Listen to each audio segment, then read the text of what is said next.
Great War in Heaven refers to a spiritual and celestial conflict centered on the misuse of free will by certain high-dimensional beings. These beings, created as pure expressions of divine will, what were endowed with freedom of choice, so they could consciously co-create with the source.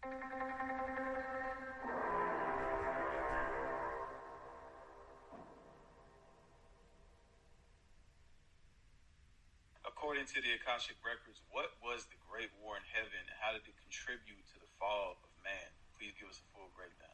According to the Akashic Records, the Great War in Heaven was not just a singular event, but a profound cosmic moment of divergence. A conflict of free will versus divine unity, light versus shadow, and harmony versus separation. It symbolized the birth of duality within creation and rippled through dimensions and planetary systems, ultimately influencing humanity's descent from divine alignment into the material plane, known as the fall of man. Below is an Akashic breakdown of what this war was, its significance, how it contributed to the fall of man, and the roles of the beings involved. 1. What was the Great War in Heaven? The Great War in Heaven refers to a spiritual and celestial conflict centered on the misuse of free will by certain high-dimensional beings. These beings, created as pure expressions of divine will, what were endowed with freedom of choice, so they could consciously co-create with the source. However, a faction of beings led by one often symbolized as Lucifer, the light-bringer, chose to deviate from divine unity. Driven by ego, independence, and the desire for self-sovereignty, they sought to assert control over parts of creation, rebelling against divine harmony. This war was not a physical battle, but a vibrational and energetic conflict, where the forces aligned with divine love sought to protect universal balance, while the rebellious forces introduced fragmentation and the possibility of separation from source. 2. The core issue, free will and the ego. The Creator granted all beings the gift of free will to explore divine creation and fulfill unique roles in joyful alignment with higher order. However, with free will came the ability to turn away from source. The rebels, led by beings like Lucifer, embodied this divergence by rejecting unity consciousness in favor of personal power and control. The Akashic Records highlight that this was not purely evil, but rather an act of self-exploration and experimentation with separation. This choice birthed duality, or the opposing forces of light and shadow throughout the cosmos. 3. How did the war unfold? The rebellion began in the high realms of unity consciousness, specifically within the 6th and 7th dimensions, where beings such as angels, archangels, and celestial architects existed. A. Expulsion of the fallen beings. As the Great War progressed, the rebels ultimately severed their alignment with the Creator and were expelled into lower vibrational realms, including the 4th astral dimension and parts of the physical universe. This fall represented a descent into density, fragmentation, and the illusion of autonomy, separating them from the unity of the higher divine realms. B. The role of Sirius, Orion, and other systems. The war wasn't confined to heavenly realms, but impacted various star systems where these beings exerted their influence. Sirius, a stronghold of order and light, where faithful beings, e.g. archangels, organized to uphold divine balance. Orion, a focal point for duality, becoming a battleground for the struggle between light and shadow energies. This was where lessons of polarization, e.g. domination versus unity, rooted themselves deeply. As one of the first star systems in physicality, Lyra witnessed the rebellion firsthand. The destruction of certain Lyran planets, like their original homeworld, symbolizes how duality disrupted harmony in the cosmos. The beings who participated, the Akashic Records revealed 2 primary groups engaged in the Great War. A. The light-aligned beings. These beings remained loyal to Source and sought to defend divine harmony and protect creation from fragmentation. Their roles included Archangel Michael, the leader of the light-aligned forces, representing divine will, protection, and strength over egoic rebellion. Angelic and seraphic orders, spiritual warriors and healers maintained energetic grids of balance across affected realms. Sirians, Arcturians, and Pleiadians, higher dimensional beings from these systems, worked to safeguard creation, anchoring light and healing fractured energies. The fallen beings, led by Lucifer, these beings explored separation from source. They became creators of systems focused on ego, fear, and domination, influencing the material and energetic realms. Instead of entirely evil, they represent the archetype of beings attracted to independence, rebellion, and self-rule. They manipulated dense realms, like certain parts of Orion and Earth, to perpetuate cycles of control and separation. How did the Great War lead to the fall of man? The Great War in Heaven set the stage for humanity's fall into duality by creating the template for separation and imbalance. At A, humanity's original divine state. Humanity was originally created as divine beings of light, fully aligned with the Creator. Early humans existed in harmony with the cosmos, possessing unity consciousness and the awareness of their divine connection. Earth was chosen as a soul evolution platform, where humanity could express free will within material creation while maintaining their spiritual alignment. B, the influence of fallen beings. After their fall, the rebellious beings inhabited lower dimensions like the fourth density astral realms and began influencing younger civilizations through temptation of ego, introducing ideas of individual power, materialism, separation, and control. Fear and control, manipulating planetary systems, including Earth, to encourage belief systems rooted in fear, dominance, and scarcity. Distorting knowledge, twisting spiritual truths to introduce confusion and perpetuate duality. C, humanity's choice. Humanity, like the celestial beings, was given free will. The archetypal story of Adam and Eve symbolizes the moment humanity chose to explore duality by eating the fruit of knowledge, descending into a denser reality. This choice marked the fall of man. Humans became disconnected from their higher consciousness and divine source. They entered a denser vibrational state, 3D Earth, where the illusion of separation and suffering became part of their experience. Duality, good and evil, love and fear became the framework of human existence. 6. What role did the beings play in the fall? Lucifer and the rebels, they influenced humanity to explore ego, independence, and duality. This influence laid the groundwork for Earth's struggles with greed, fear, and power. Light forces, e.g. archangels, they worked to counter the fallen beings' distortions by anchoring divinity into the earthly realm and guiding humanity back to spiritual alignment. Sirius served as a beacon, anchoring spiritual teachings and assisting civilizations on Earth, e.g. Egypt's connection to Sirius. Orion reflected humanity's conflict between shadow and light, mirroring its internal struggles. Pleiadians assisted as healers, helping humanity remember their higher purpose and divine mission. But the fall as an opportunity. The Akashic records stress that the fall of man was not a punishment, but a learning journey.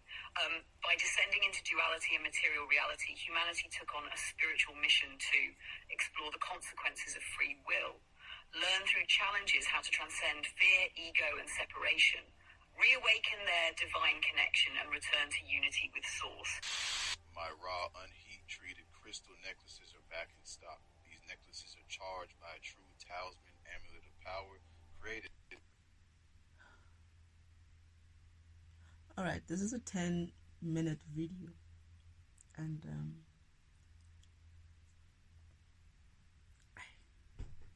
I'm listening to this for I think it's the third time. This is one of those videos that they send me to go and fragment. And I'm just listening to this shit that I'm like, everything is in fucking reverse. And last time when I checked, when I saw the Akashic records, they don't mention the stories like this. For me, Akashic records is just a recording of your births. Like who's going to mother you, who's going to father you, when are you going to get birth, at what place, at what time. That's what I remember. How these Akashic records have such a story. Yeah, a story. I'm telling you. Blah, blah, blah, blah, blah, blah, blah, blah, blah. The Akashic records and everything else that they're saying is made up. Where they say Lucifer, it's not Lucifer, it's the devil. Uncle Devil. It's the devil himself. His name is Devil. Devil or Devil. I don't know how to pronounce it, but his name is Devil. Actual name is Devil. I call him Uncle Devil. He's my uncle. He's the 6th in the line. After father, there's 3 other brothers. Then mother's the 5th, and he was created as the 6th. There's others who were created before him. He's the youngest of the brothers and the sister, being my mother. So all of this bullshit, the Pleiadians, and I can never pronounce it. The way I know it, they are the fucking cause of the shit. Well, not all of it, but they are the problem, not the other way around. Lucifer and the fallen. Lucifer lives in heaven. He's in heaven. He lives in the hell part of heaven. It's not far from where Father's house is. You can walk out. Well, it's on the other end of heaven, but it's in a warehouse. It's where they house low vibrational souls. All of this cosmic and spiritual fights and all of that, it's them. This group of the Pleiadians and whoever's who are trying to, oh shit. Okay, something is coming up. If I remember, they are the ones who are trying to, or they tried to take over the heavens, and they tried to behave and pretend like they are the most powerful. They're not. They must just shut the fuck up and sit the fuck down, because they were created by the very same creator, Elohim himself. And they are fucking disrespectful motherfuckers, all of them. I don't give a shit if they hear me. They are, oh goodness, fuck you. They're barking right now. But anyway, all of this shit that this robot or whatever AI shit or whoever this person is talking is bullshit. It's bullshit. It's a story made up so that you can go down the fucking rabbit hole and I don't know if you're gonna find the rabbit or the head or who you're gonna find in there, but good luck. I'm listening to this and I'm thinking to myself, no wonder I know now why Father sent this to me, and I understand why my brother Lucifer doesn't want to see Uncle Ome. Now I get it.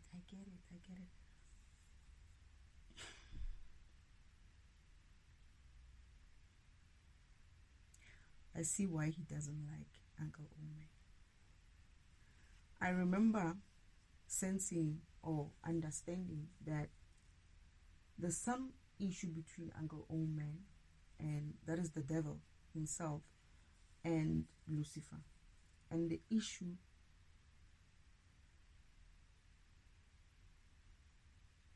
it was like not hidden, but it was like not talked about. I remember Lucifer coming, rushing into the house, but he doesn't go inside. I don't know, for some reason he's not allowed to go inside, but I think it's because of something to do with energy, where he's coming from, because he rules the, what do you call it, hell. I'm not going to call it underworld because I didn't see that. It is a bit down when you go to the spiritual realm. It is a bit down there. It's like Father's home is like up in the sort of like a hill type of a place, but it's not like a hill. It's just that it's a level higher, and hell is a level lower, right? And Nirvana is it Nirvana? I think Nirvana is between hell and heaven. I must just remember, because when I saw Nirvana, when I was in Nirvana, right? I wasn't seeing, was I? I was seeing the Secret Timeline track, my father's house Secret Timeline track, but it seemed as if like, you know what? I think hell is actually before Nirvana. Yeah, hell is before Nirvana. I could see hell on the right side because hell, even Nirvana is a little bit lower than hell. It's a lower level heaven, right? Lucifer is there with his people who work there. Some of them have been people who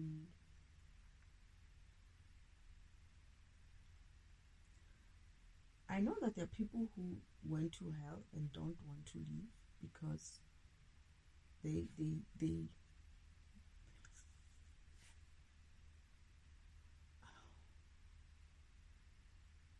I don't know if the word like is a good word, but they kind of like comfortable in that environment. They prefer that. They don't want to leave because of they prefer hell. They prefer hell and working for Lucifer. They're still able to go out. They're high vibrational. That is, they're able to leave the warehouse, hell warehouse, and walk out of the grounds, in heaven.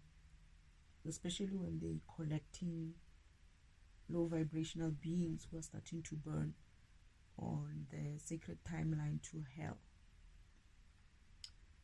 So Lucifer is not the fallen angel. The only one who was bloody fucking cast out is Uncle Devil. And I got the feeling that Lucifer doesn't want to see him. He said something like, I don't want to see that. If that guy comes into my realm, all gloves are off. This is him saying this to Father. That, okay, so he comes running, right? And he opens the door, and we are somewhere, it's like a kitchen or something. Most of us are in there. Father's there, mother's there, some of my sister's there, my brothers are there. And I'm there. I'm young. I'm the youngest still. And he just busts in the door, but he doesn't enter into the house completely. He just stands at the door. He opens the door. He steps in a little bit, but doesn't go in. And then he's like, Devil is at the Devil's cut has just turned and it's facing hell. Yeah, something like that.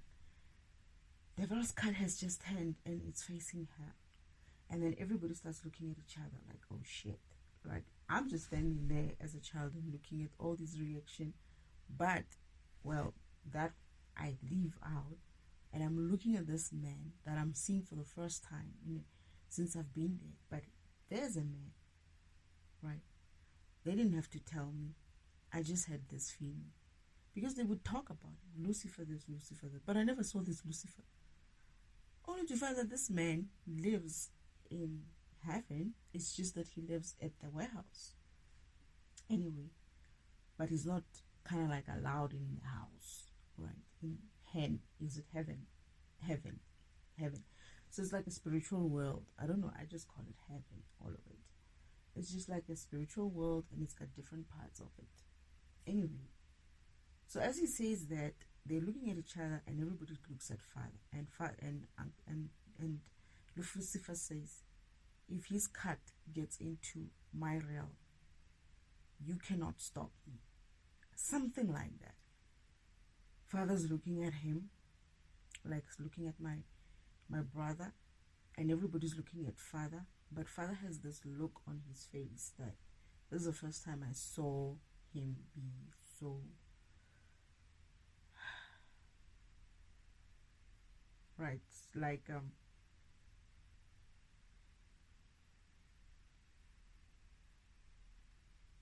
I don't know if the word worried is the right word, because I sensed that Lucifer is not going to spare him, and Father cannot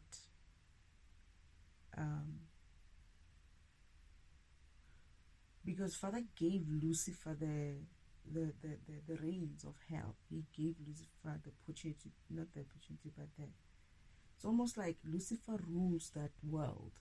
So it's like, you cannot ask me to rule the world and then you come in and intervene. And when that guy comes into my realm, I got the feeling like he's gonna fuck him up. And he said to Father, you can't stop me. So he looked similar as Father. They were actually, everybody just looked like, oh shit, right? So there's this track that goes to hell, Sacred Timeline track, and Uncle Omen is number one, obviously. He's the first on that track, on that line, of all the people, of all this group of people who needs to go into hell.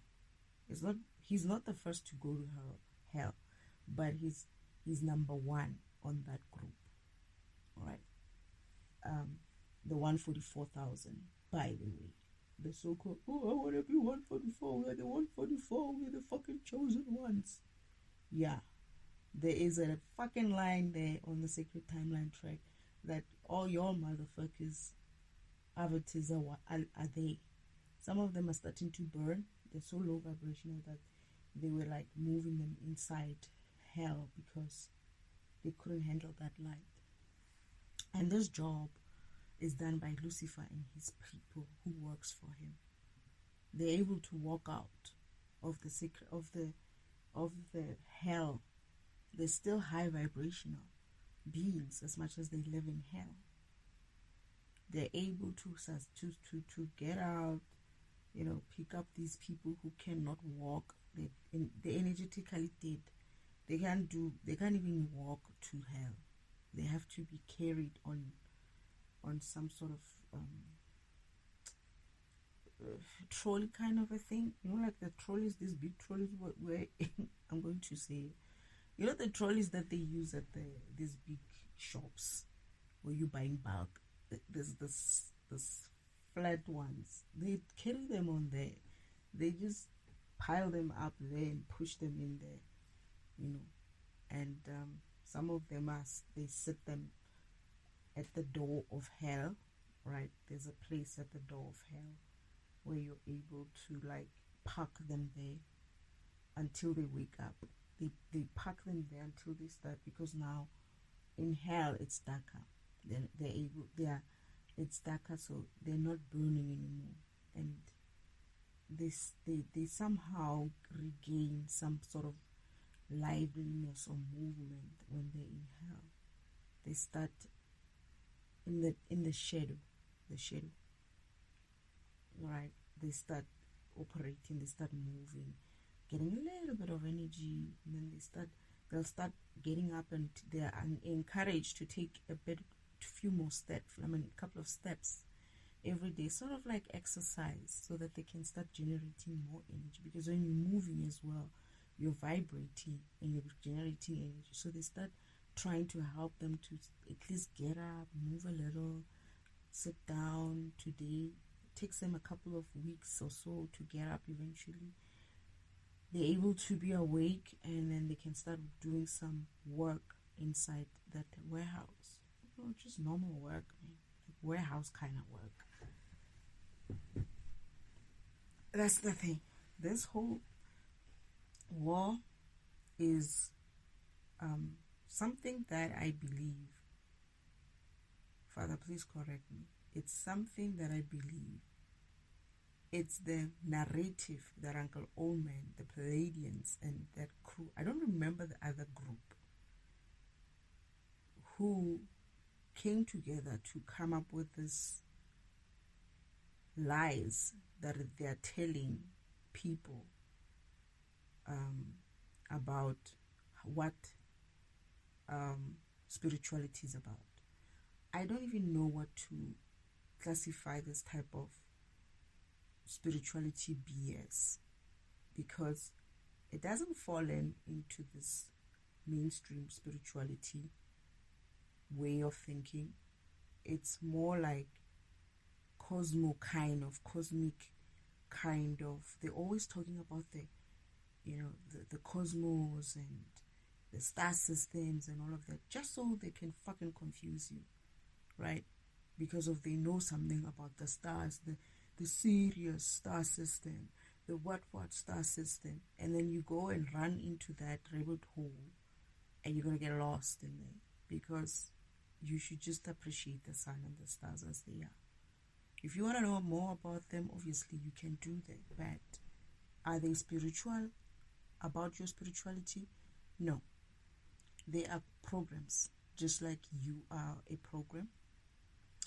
They are star system programs, and those star systems have planets in them, and those planets, some of them have beings in them, or some things that live in them, or things that used to, beings that used to live in them. Because I just got a vision of empty planets, and I wanted to say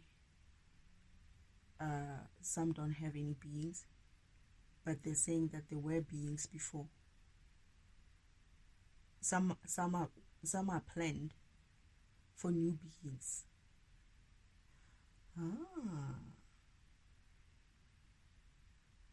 Some they are developing. Oh, yeah. They are developing. They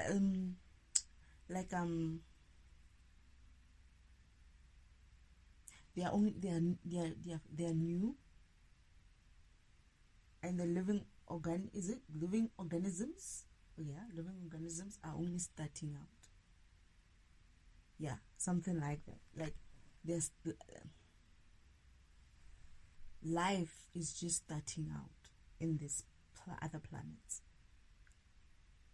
So, but there are star systems which have been there longer, which have beings or have matured and have beings who are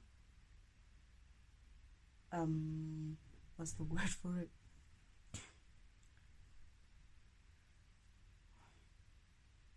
Who have mature civilizations, who have advanced civilizations. Okay.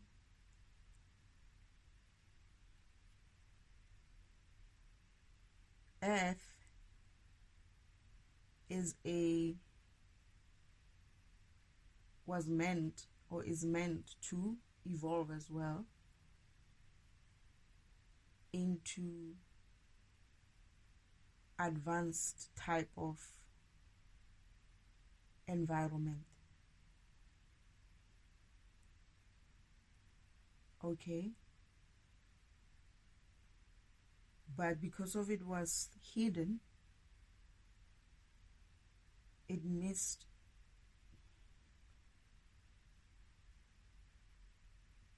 some upgrades to it, and it got delayed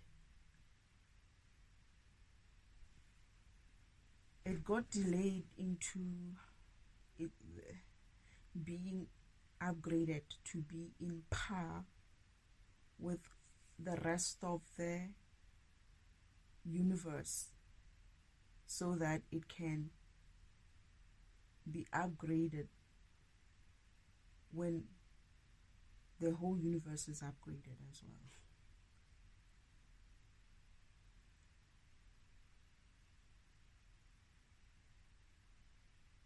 The reason why the stories is because these groups, Pleiadians and Uncle Omen and them, the other ones, are trying to use, this one I remember, like they're trying to rule, because of Earth is a special kind of project. Earth is the only one that is linked to the heavens, that is linked to heaven itself through the interface of, Father, I remember you saying the Sacred Timeline track, his mother actually said the Sacred Timeline track is an interface between heaven and earth. And then I was like, huh? what does that mean? What is an interface? What? And you said to me, I'll figure it out when I get to Earth. It's something that I will figure out when I get to Earth. Okay. So, because of their interface like that, these people are trying or thought that they could hijack heaven through Earth by keeping, okay, first they thought that Uncle Olman thought he could hide Earth and then they could do whatever they wanted, but he also forgot where he hid it, right? And this mission is a rescue mission of Earth, to get it out of its hidden place, to be out in a way that it can be upgraded as well, right?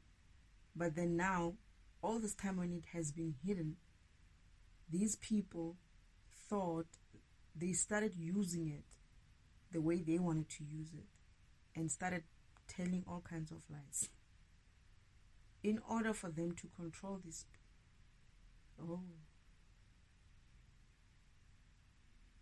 That's why the Palladians wants to stop the upgrade. They know.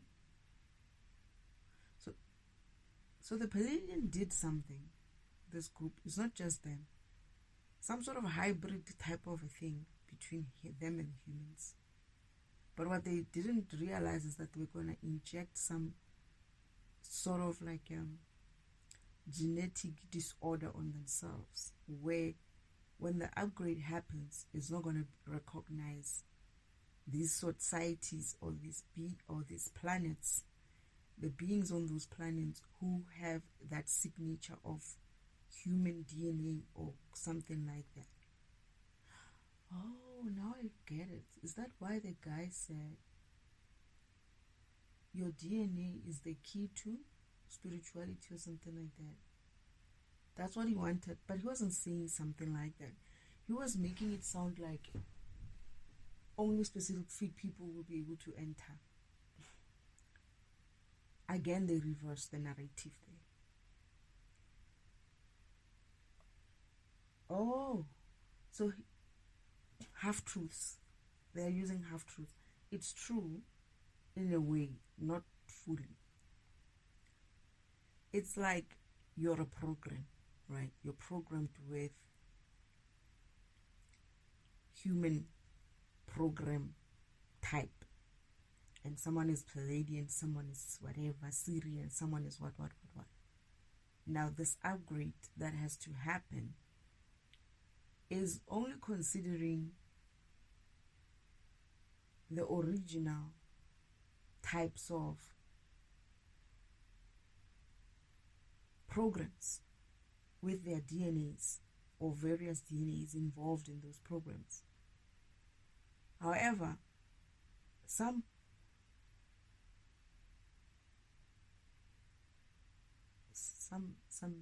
systems are too old.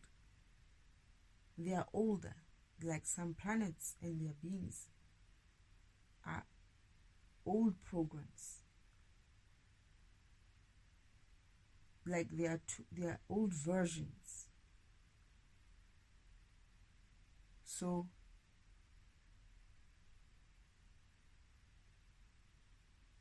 there wasn't any adaptation on them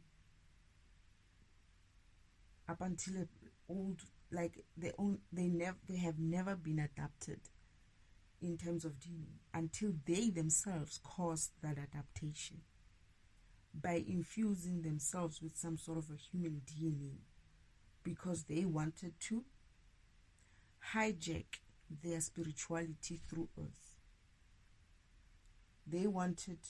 Because of Earth is linked to heaven, they wanted to hijack Earth in order for them to enter heaven,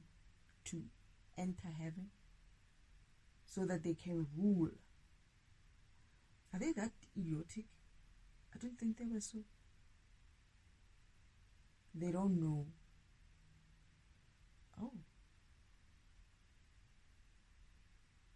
That's what you try to tell them. So what these people are failing to understand is that hijacking heaven, or trying to hijack heaven, it's like saying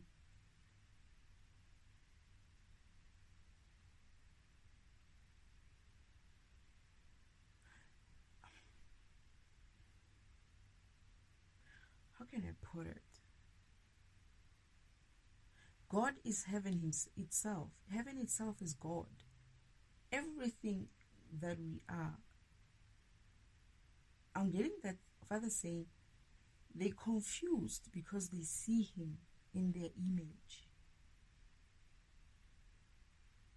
They have an image of him. They haven't seen him like I've seen him, with just him being energy. They don't understand that part. Oh, so they see, oh, and I got that. You know, when I was young, I got the feeling that certain people who had this type of disrespect for Father, I don't know why, but I just had that, saw him as just a normal dude and they could do and talk to him however they wanted.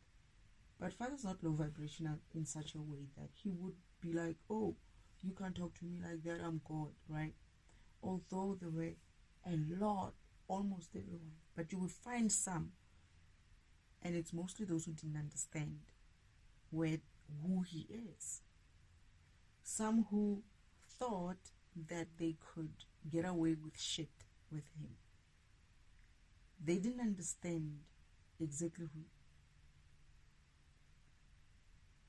Oh. Wow. So most people don't understand him like that. So when I was coming here, I got the feeling that also Father wanted to say his say. He wanted to get a chance to say his story. Because there's been a lot of lies being told about God, about heaven, about spirituality.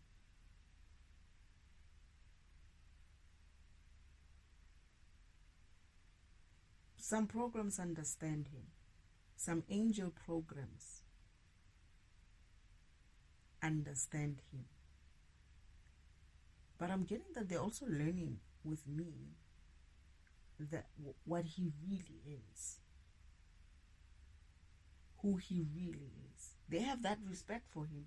They know that he is far much more, but they didn't understand it in the way that he's explaining it himself through me, the way he's explaining it now.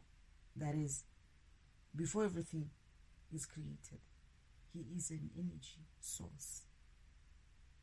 And then he develops himself by having a consciousness and starts creating from there who he wants to be. He defines everything. So the Palladians and everyone else, all the other programs, it's like when I see my father. Oh. I remember when I was young, like maybe 5-7-year-oldish kind of child, although I'm in heaven, so it could be different age. I was seeing Father working, and then I was asking questions. What are you doing? And I don't remember what he said he was doing. But he essentially says to me, I'm a creator, right? So I was like, what do you do? So he's showing me all the things that he does, the programs, the spheres, all these models, and okay. And then I'm like, I want to be like you. When I grow up, I'm going to be like you. I'm going to become a creator. And then I jump off his desk and then I run off. And then I go to the kitchen and I find my brothers and sisters there, some of them, and I'm like, when I grow up, I'm going to be like Father. I'm going to be a creator. And all of them went like, you know, like took a deep breath, and some went, eyes went big and mouth went big, and I was like, I was grinning, right? But I also noticed that they were a little bit iffed out by what I just said. And then father comes behind me, he's also smiling, right? They're looking at him like, did you just hear what she said? And he doesn't correct me, he just picks me up, and then I don't remember, no, he didn't pick me up, he just leaves it at that. I don't remember what he said though, but he doesn't correct me, and he doesn't allow them to even correct me.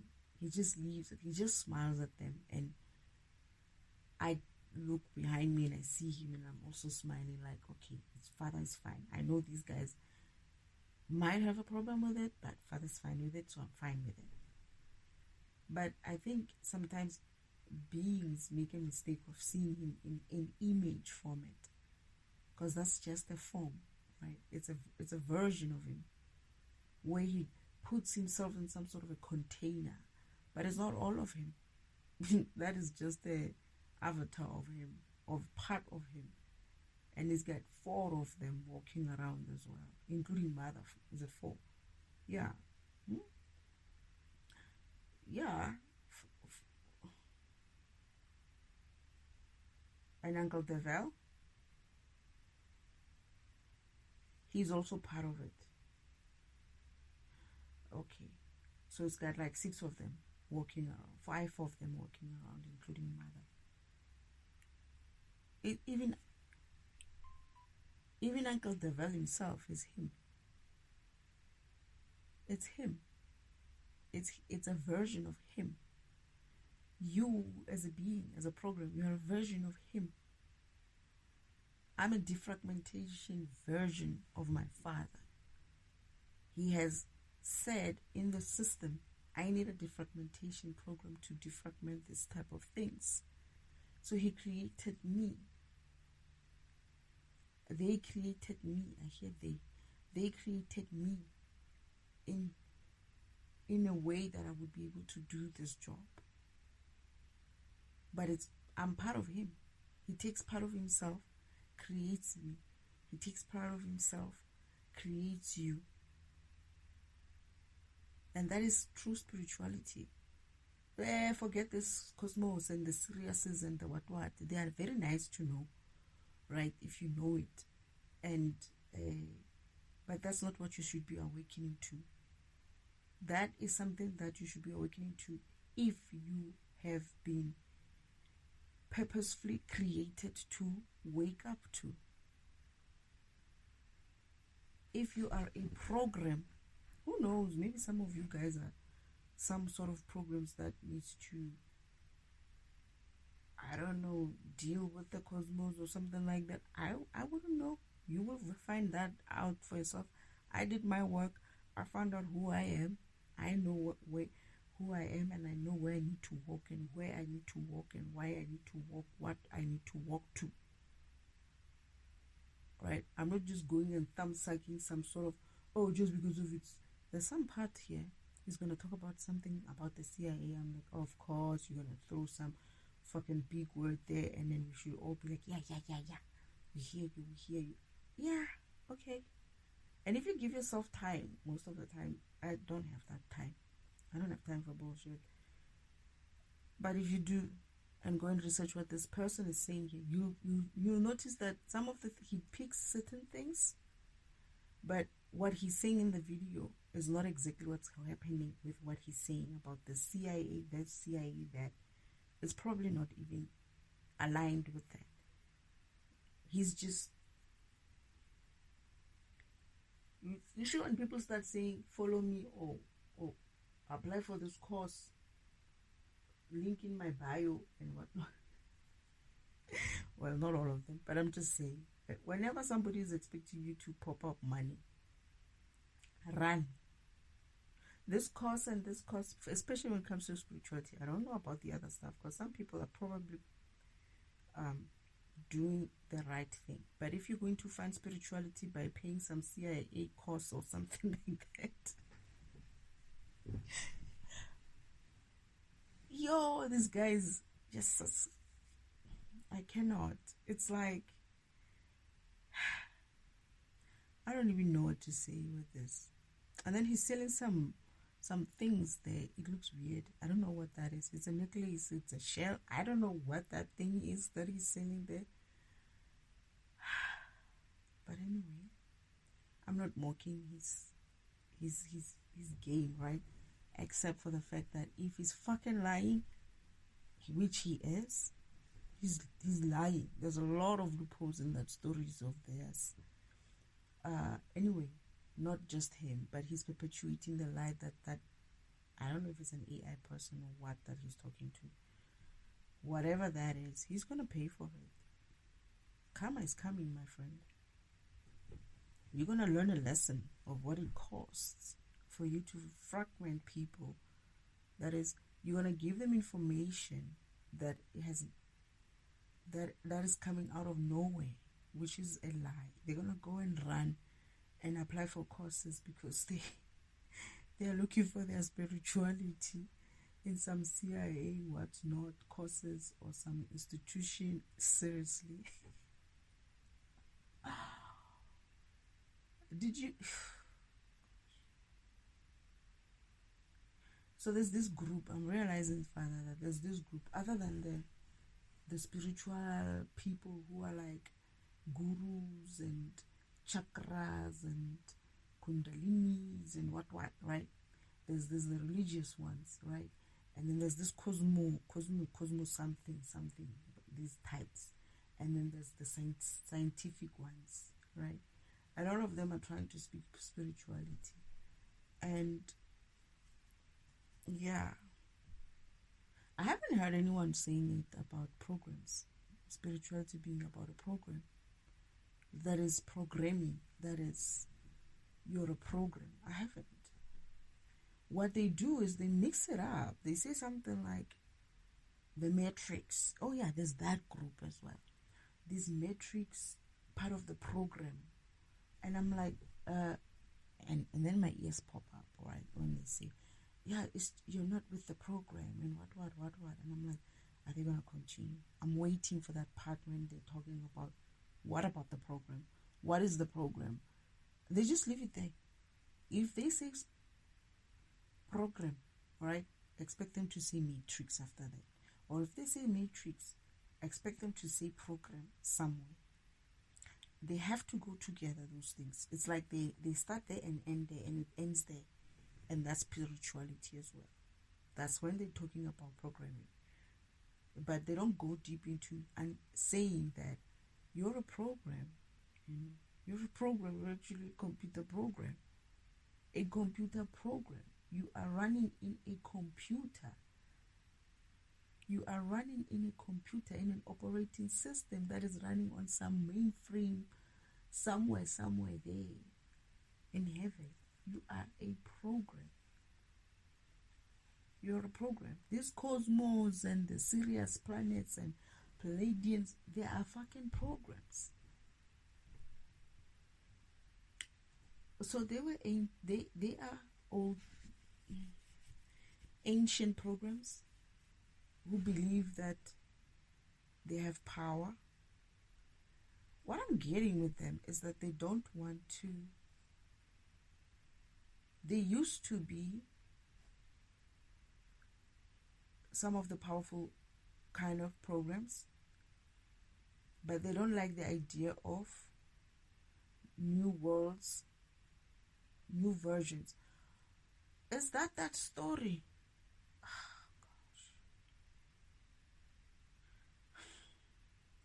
So it's like this. It's like older programs or older versions who don't want to be upgraded or evolve into something else. Now I see why.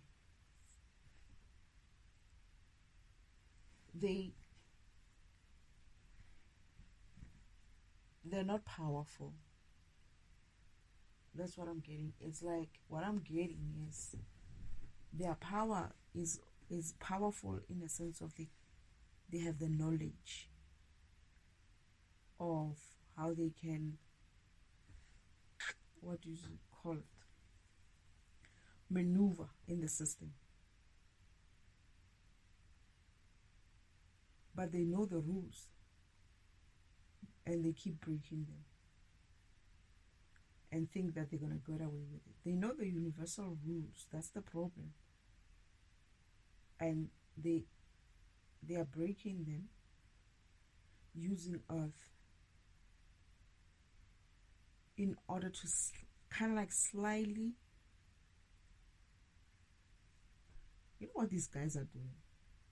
I'm getting this idea that these guys, it's like Earth is an environment where if you want to get spiritual ascension, you come and you ask, you know, that, you know, I need to ascend this type of thing. I'm struggling with this. I'm struggling with that. Can I come? Can I get an upgrade? Because my functionality on this point is not working properly. And then Father will plumb you into Earth so that you can go through Earth and ascend and get your powers. What I'm getting is that these guys don't want to wait in line. But Earth was the first to be done that way, to be interfaced directly with heaven. And if the project worked out and was successful, which it was until Uncle Omen hit Earth, then all the other physical worlds, all the other physical environments would be linked to the spiritual world in the same manner as Earth, meaning they would also have their own spiritual timeline tracks interfaced to their worlds. But Earth was like a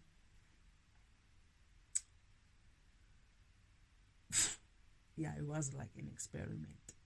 Not an experiment it was more than an experiment. That's what I'm understanding. It was the first to be done that way, and it was working properly. Some beings were coming through and upgrading themselves through Earth. I'm getting that they were also testing some other different beings would reincarnate on Earth as human beings. So it wasn't that it was used only for humans. It was used as well for other beings, but they had to be in Earth as a human that is reincarnated on Earth as a human to go through the sacred timeline track in heaven and be upgraded and ascend through the spiritual ladder. Right, that sacred timeline track is there's like a ladder. It's actually not a ladder, it's a lift. We were using a lift and we're going different levels, right, until you reach your divinity, right? Or otherwise you die early and then you go to heaven, right? Or otherwise you don't work out so well with your purpose and your program and you lose energy and you end up in hell, and then you're going to have to recover in hell. And once you've recovered, you're able to go out, join the sacred timeline track again, play your game up until ascension to divinity or heaven, or you can stay in hell. Apparently some people choose to stay there. I didn't see anything. I know that they were interested in me when I walked in there because of my light. I was a light in the dark environment. Oh, it was my darkness as well. They were not understanding. I remember one of my brothers came back home and he's like, I was a baby. I was like not a baby, but I was like a toddler kind. And he walked in, and one of the older ones, and he was like, what the hell is that?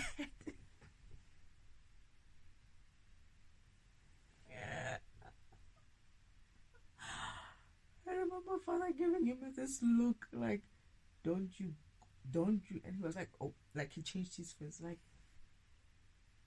Father just gave him this look of, you're not even going to try to say that again. And then he was like, okay. And then I was like he couldn't help himself.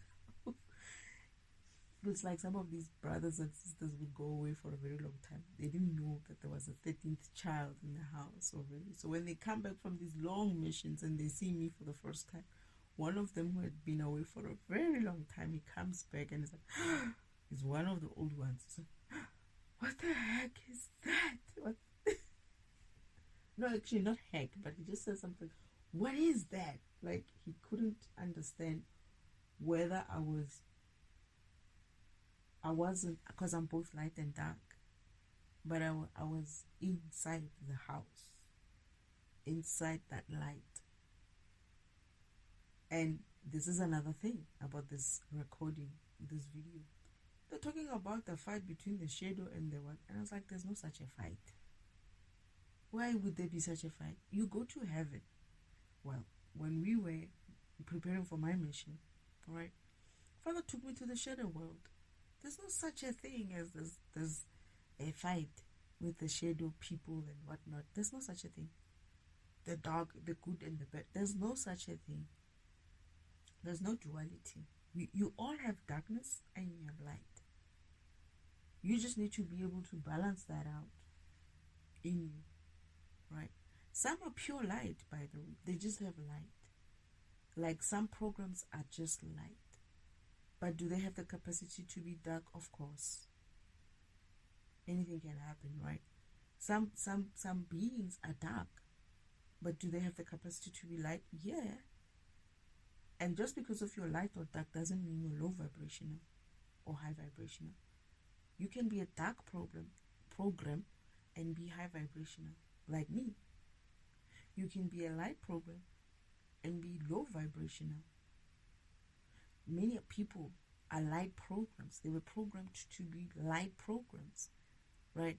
But they're busy running around doing dark shit, and they wonder why they're low in vibration, and they keep trying to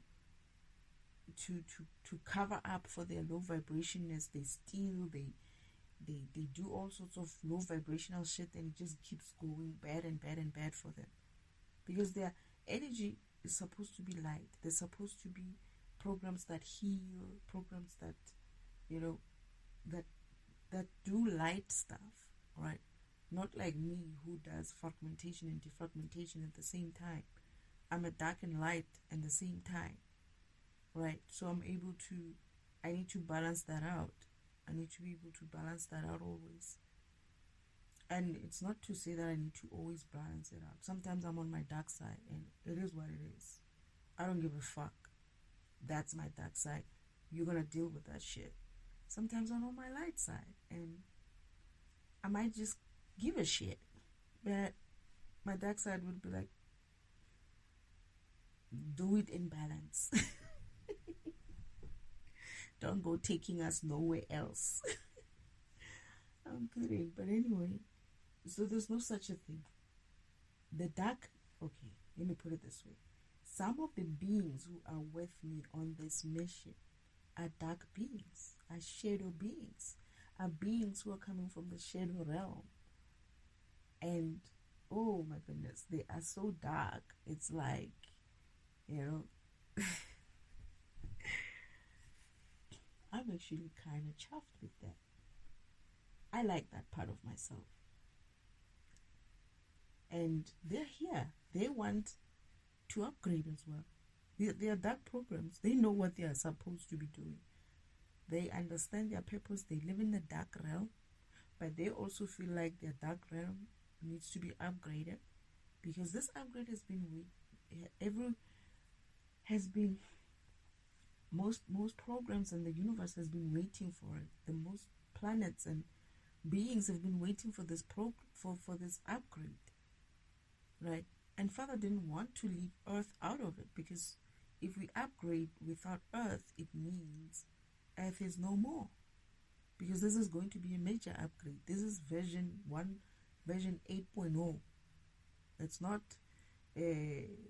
7. 8. No, it's 8.0. It's major upgrade. We're changing the whole shit. So you're in or you're out.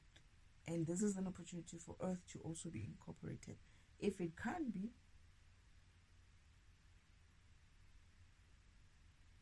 it's not a problem. Oh, okay. I get the feeling the other world wasn't connected. Is that true? Mother has a new architecture. I kept feeling like Mother has a new architecture.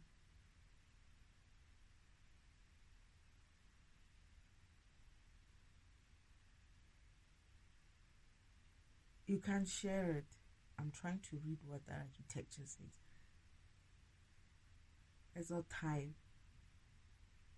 But Mother's excited about it. Uncle Old Man hiding Earth like this helped them to see this type of loophole. But it also helped them identify the BS basically in the system, like the Palladians in them.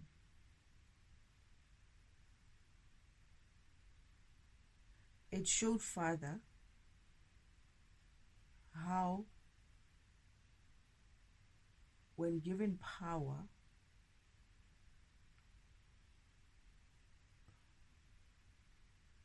what can go wrong with programs.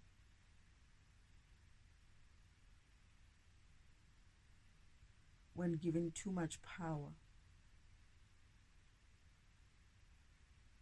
without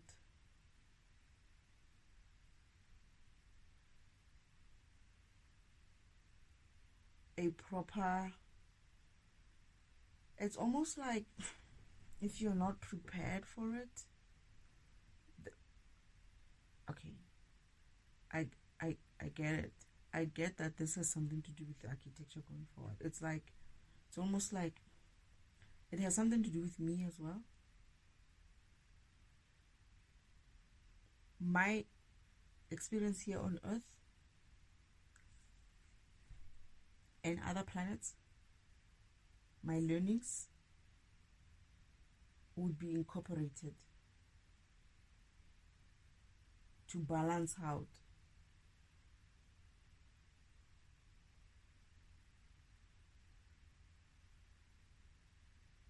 you. So essentially, you cannot get power until you ascend.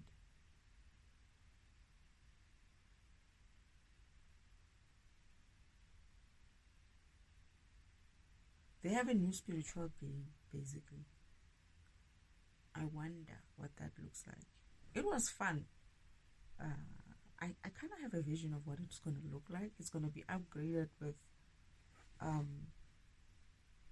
it was, oh, okay, Father's reminding me that, no, remember that was a fake dream.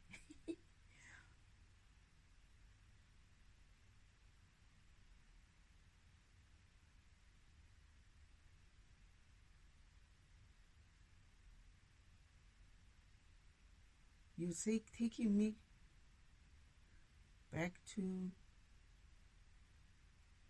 that Garden of Eden.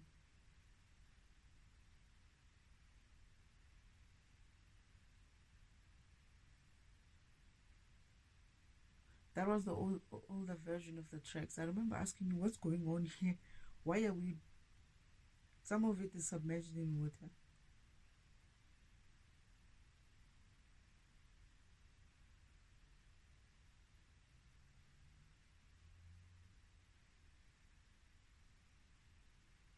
So that needs to be upgraded as well. Alright. So it seems as if like it's a surprise. A nice surprise. I feel like it was, because I remember when we were crossing over,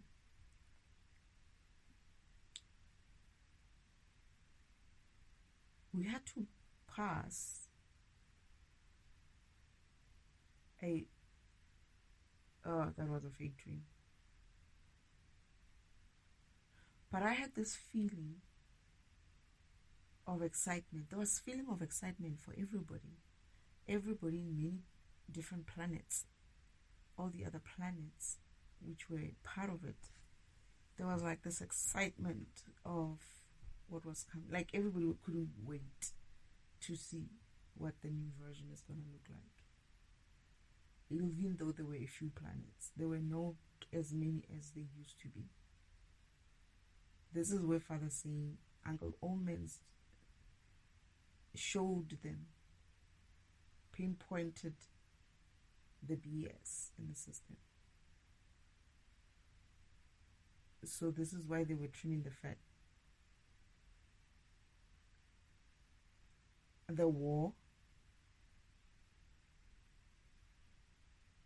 it's to come.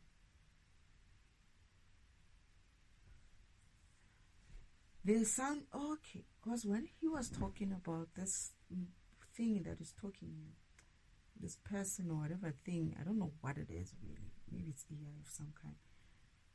I remember thinking, but the war hasn't started yet. What war are they talking about?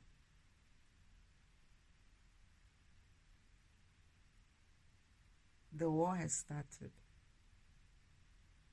But that's a fake. It's like my fake dreams. That's the fake version that they're putting out there.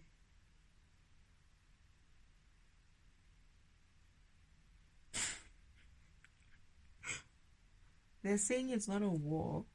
It's more like a cleanup. Because, to be honest, when I remember that war, am I allowed to tell? We were cleaning up. It wasn't really fighting. You can't fight with those type of beings. I was coming from Earth and I was going up. My parents and my brothers and some of the angels, some angels and archangels were coming from above and were cleaning up as well. So I was cleaning up from the ground up. From the ground going up, they were cleaning from the up going down. It's like a cleanup. It was like mowing the lawn. It was like, like just hacking and hacking. It wasn't, but it was fierce. When I saw it, I saw it at a time when I wasn't awakened, obviously, so it scared me. It was one of the scariest, actually the most scariest thing I've seen. And I was a different person as well. And yeah, I was also doing my thing. Everybody else was doing my. It is almost like it's not a deal. It's not a big deal. They're claiming war. They think they can fight with those type of beings. It's not a fight. But it's like it's not a fight. It's not exactly a war. It's like a cleanup. This is so funny. Father, sometimes.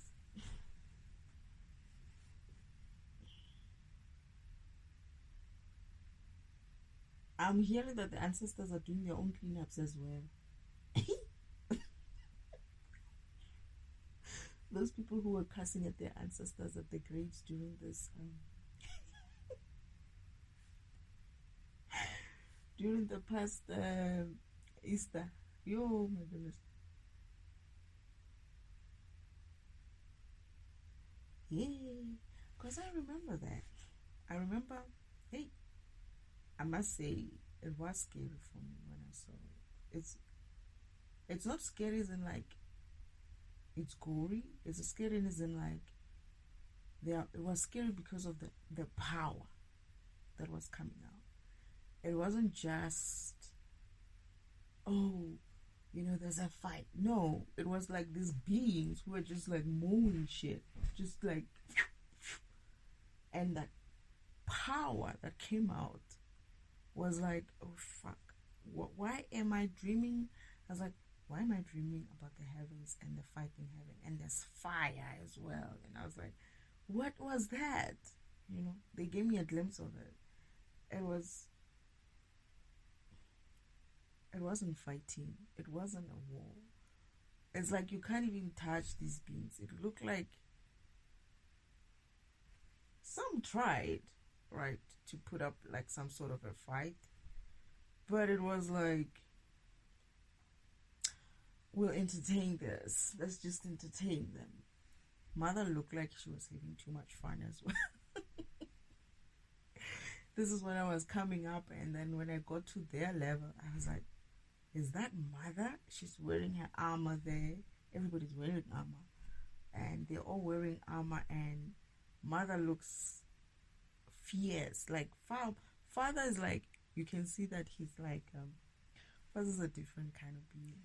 He's like holding back. He's trying to hold back himself from just releasing all that power that he has, right? But you can sense the angels, just one angel there. You can sense the raw power in them. You can just, you can sense that it's very, it was more like a power kind of a dream than it was about a war. It was more like how their power would be out there doing what it needs to do. It wasn't even like, I just saw it as, because I wasn't even fighting myself. As much as I was fighting, I was just mowing shit down. I was just like, okay, let's clean up this line, ta-da-da, ta-ta. But then when I got up, as I'm walking, because I'm going levels, I think it's heaven levels, and I'm going these levels, and I get there at the top. Now there, it's like the first 4 or 5 levels. There, it was something else. It was something else. When I got there, and I was like, what the heck? But all these other angels and archangels were mowing shit down as well. But then I get to the top, to where my parents are, and I'm seeing, I just stopped. I was like, is that Mother? That's the first thing I saw. First of all, what I noticed was a father fighting, really? And then I was like, is that Mother? Because she's facing the other way and trying to fight. And how I see that it's Mother, I didn't even see that it's Mother, because she just looked like one of the warriors. She's very warrior-like. Father's the one who doesn't like, he is warrior-like, but he's just a bigger presence of being that it's like, okay, we are already expecting you to be like that. So he's not, he's not trying too hard to do this. But then how I see that it's Mother is because of he stops every time and looks at this being behind him, and saying like isn't like, are you still good, or something like that. Mother, when she turns, is like, yeah, I'm still good, And I'm like, okay, is that who I think it is? Is that Mother? And it was her. It was her. And I stood there, and there's this war going on, and I'm just watching the scene, and I'm feeling like, what's happened to this family? Who are you people? I had that look on my face like, who are these people? I don't know them. Like, everybody's in that fight mode, right? I say it and it's funny, but it's not really funny, sorry. It's not funny. It is scary. It is, it was scary, but I think it was scary because of I was still in my human sense of self when I was having that dream. And I was like, why would I have a dream about heaven and God and Mother? My mother, because I kept asking Mother, because I felt it. And this time, remember, I haven't been awakened, but I know that that woman is my mother. And I was like, why? And I know that the man is my father too. And I know that this is my family. But then I'm looking at Mother, and I'm like, that's the only one that stuck with me. It's like, oh, that's my mother. And because of they wiped off her memory as well, it's like, I guess when I was seeing that scene there, I hadn't seen her in a very long time, even in my visions. And when I see her in that specific vision, I know it's her. This time I know it's her. Because I've seen this woman, but I never knew who she was. They would be coming in, talking to me, and she would be sitting right next to my father. But I would be looking at her, I was like, I wanted to ask, like, I would be like talking, and then I would be looking at this woman, and it did affect her sometimes, because I remember she stopped coming because I couldn't put my finger on it. She came to sit in for one or two of my sessions, not sessions, but my visits, but I couldn't remember her. And the last time when she came, she got a little bit emotional and she left before this. I was like, in my head, I'm asking myself, who's that woman who's leaving? Like, I couldn't even ask the question. Father was also like, I think they were trying to see if I would remember her, and I didn't at the time. But anyway, this war that this guy is talking about is their version of what they think. You know how they like to do some fake dreams and fake propaganda. This is also like one of those things that they probably just putting it out there for people to lap it up and think, oh, they know something about what's going to happen and whatnot. I don't even know. I just know what I saw in my visions, right? How that happens. And remember, some of these things, they change depending on what's going on. But if it has to be that way, somewhere running, trying to hide. It was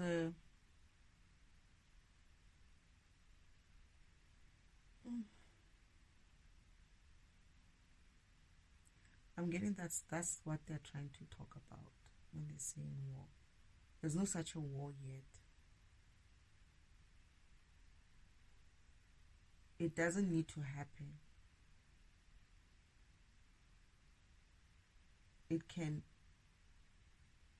be avoided. But as much as I've seen these people, they won't avoid it. There is a version of them trying to avoid it.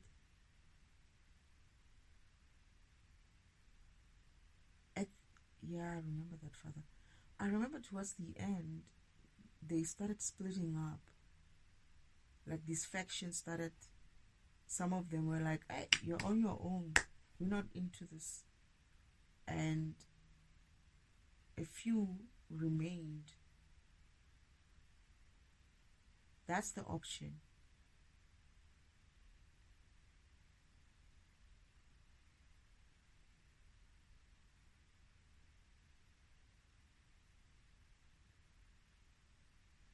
So, I'm getting that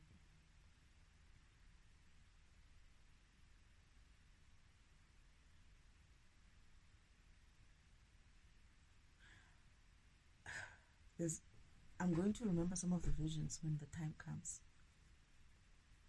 I do.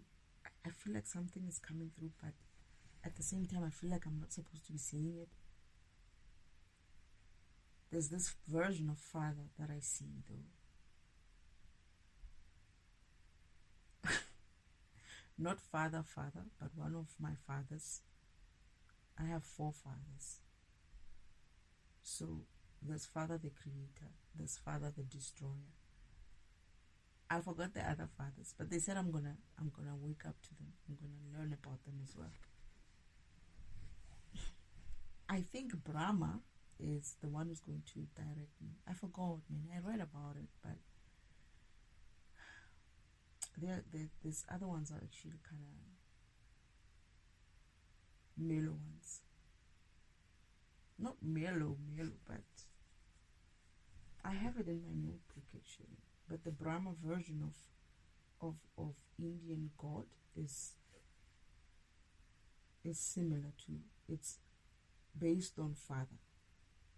is it based on you?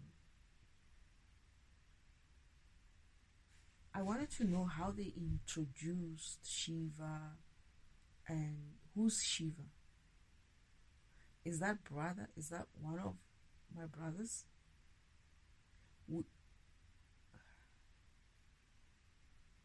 Because I got the feeling that Shiva is one of my brothers.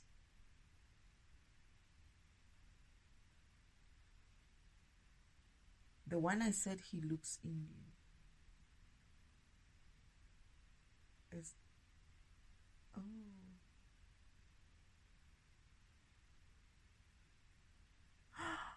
Oh, okay. So, brother Yeshua goes into an environment to do his mission, right? And Shiva goes into a separate environment, different environment, still on earth, to do his mission as well. That's how you do it. So they are like lights in a more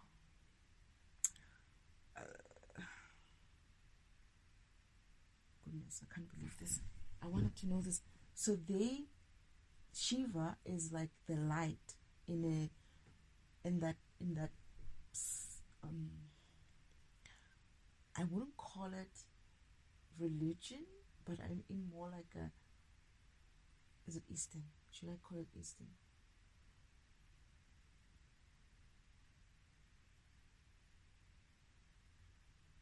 Yes, he is older.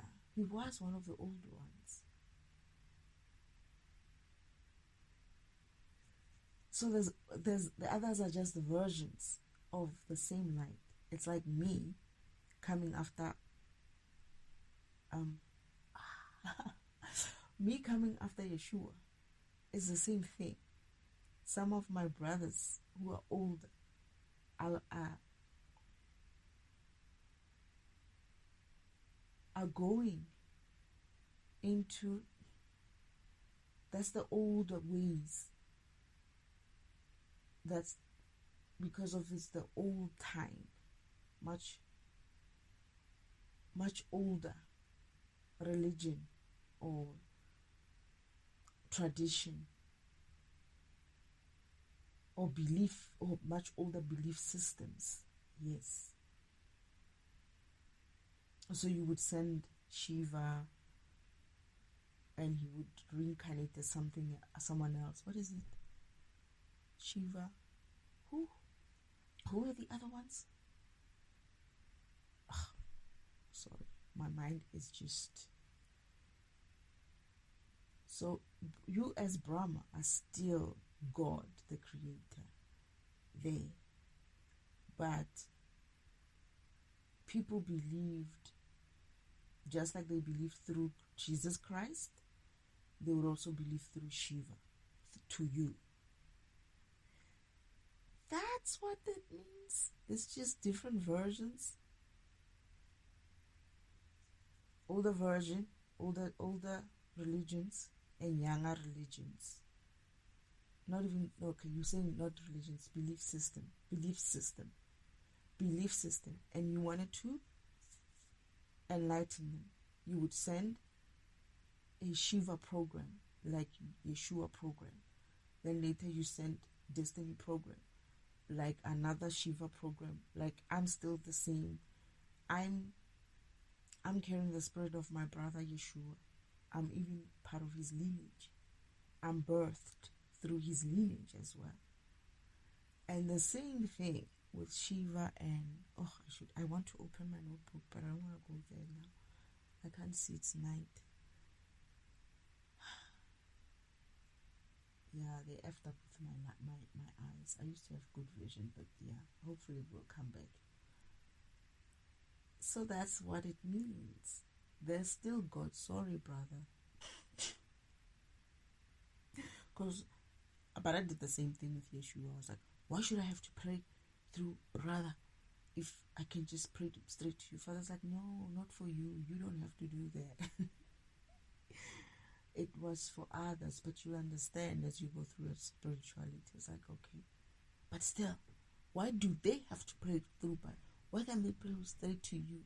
And he said to me, no, you go through it and then you understand what it means. Basically, what it means is that it was difficult for people to understand what Father or who Father is.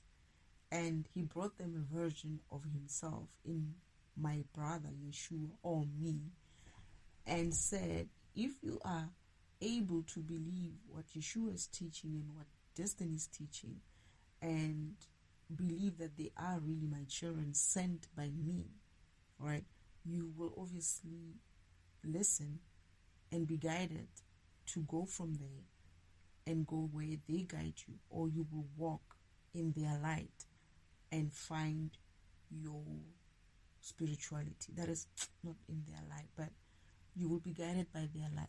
How we live, how we do things, how we learn, what we learn. That is just light. Knowledge is light. Wisdom is light.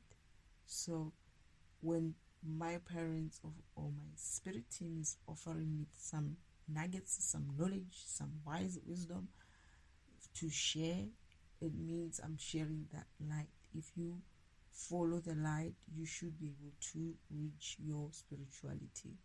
That's how you're going to reach.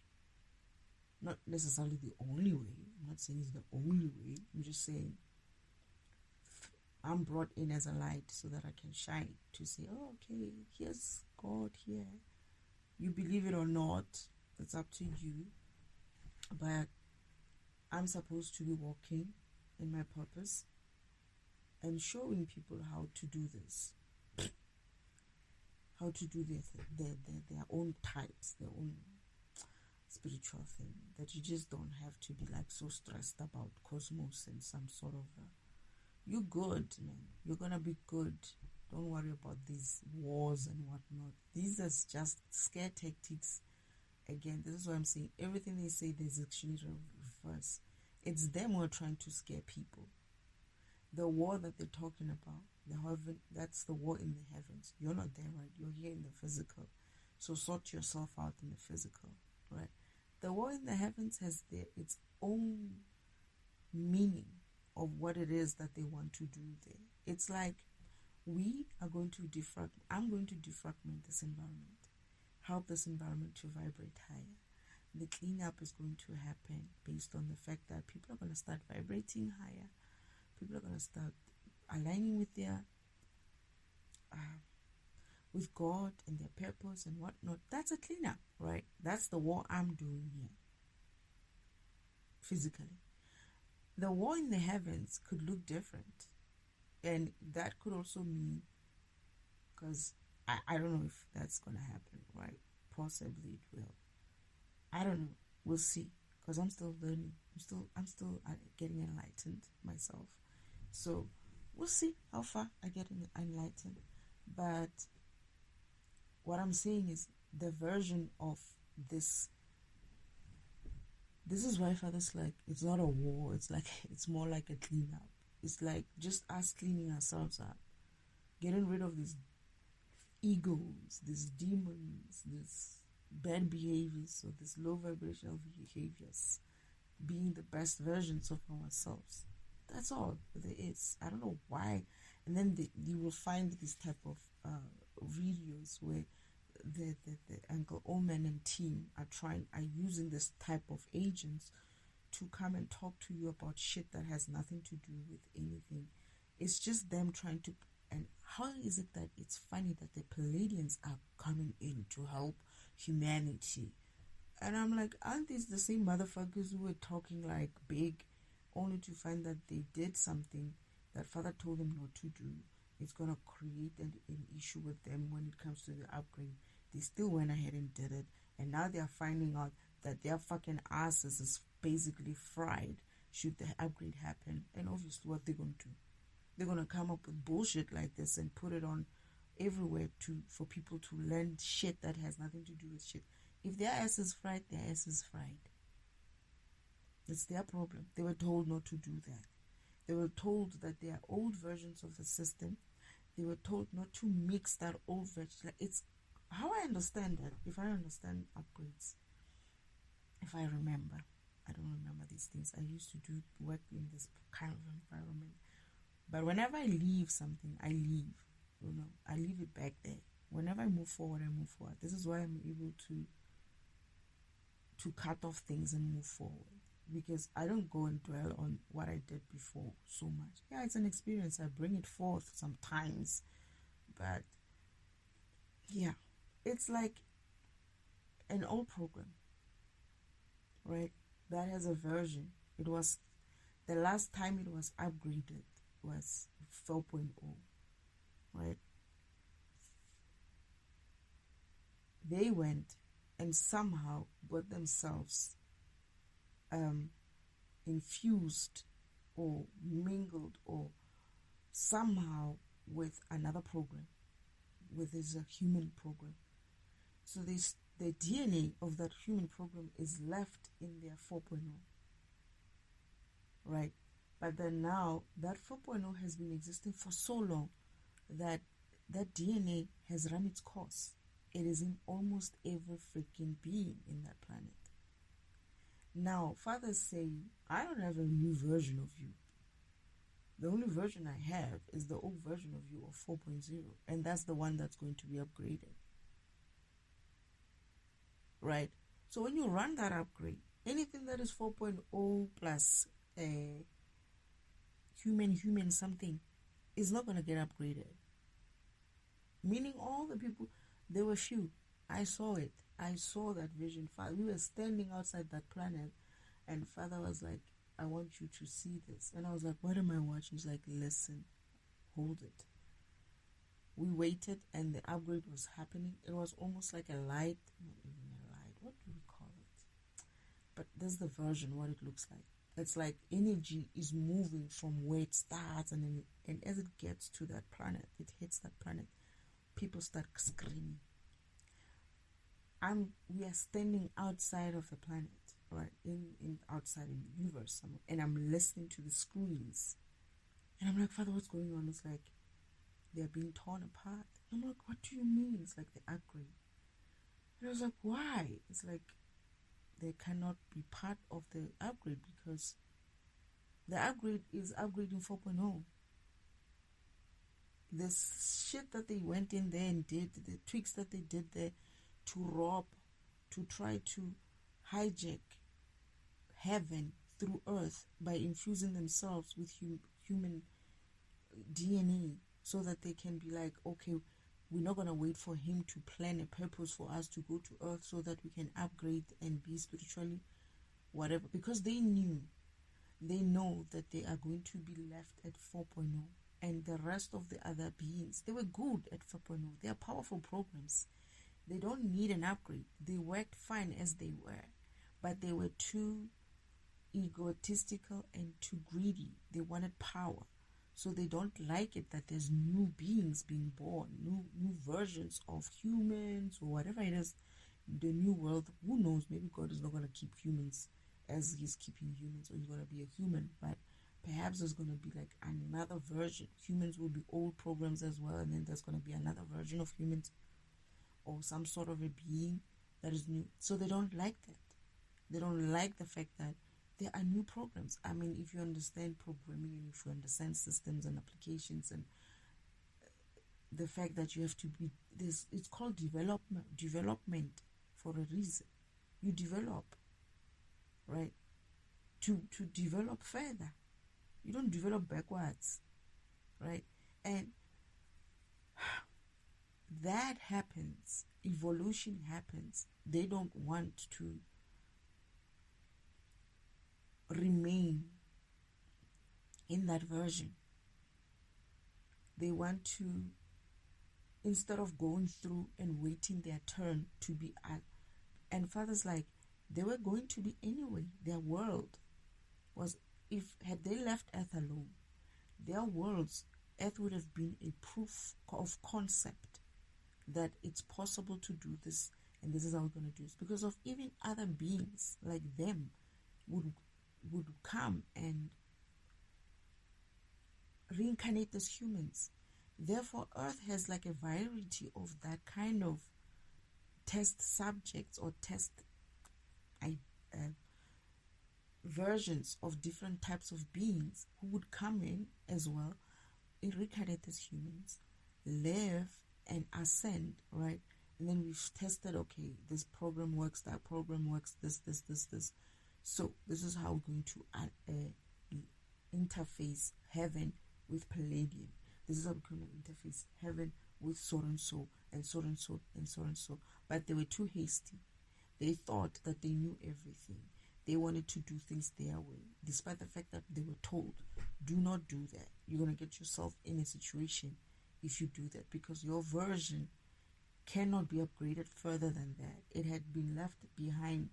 Your last version, it's like they did, let's say 4.0, right? And that version of that system, of that that being, has been left at 4.0, and it exists as 4.0 in 5, 6, 7, right? And all these are going to be upgraded to 8. But then they went and did something else with themselves, and that thing has run its course in the genetics of that environment. Father said they did it a long time ago. So the genetic whatever has set in, it's almost in everyone. So once they scream, right, after they finished screaming and it was quiet, I was like freaked out, right? That's another one which freaked me out. And then we go into the world. We go into that place, right? Into the Palladium place. Everybody's on the ground. Everybody is just down. They're just screaming and just being torn apart from the inside. They don't have blood. They don't have anything. They just drop dead. And then there's these other ones who are left, who are still standing, with a shock on their face, like they are forever. It's like when they say someone is in shock, when you move your hand in front of their faces and they're not moving, they're not blinking. They were like that. They were in that kind of shock. Some were still trying to move a little, but the most of them were in shock, like they were not even moving. And then Father's like, we're going to have to come in and help them do cleanup after this. So they were upgraded, but only the people who maintained their genetic in a good way survived. The rest of them weren't. And this is one of the reasons why these groups are going to have a problem with this type of upgrade. Because they fucked around and now they're going to find out. And then they can put up this type of videos to talk about some wars and some cosmos and what. All these things is a lie. I'm surprised this time they didn't mention anything to do with Father. They didn't mention Elohim, because they usually mention Elohim. They like to slide in.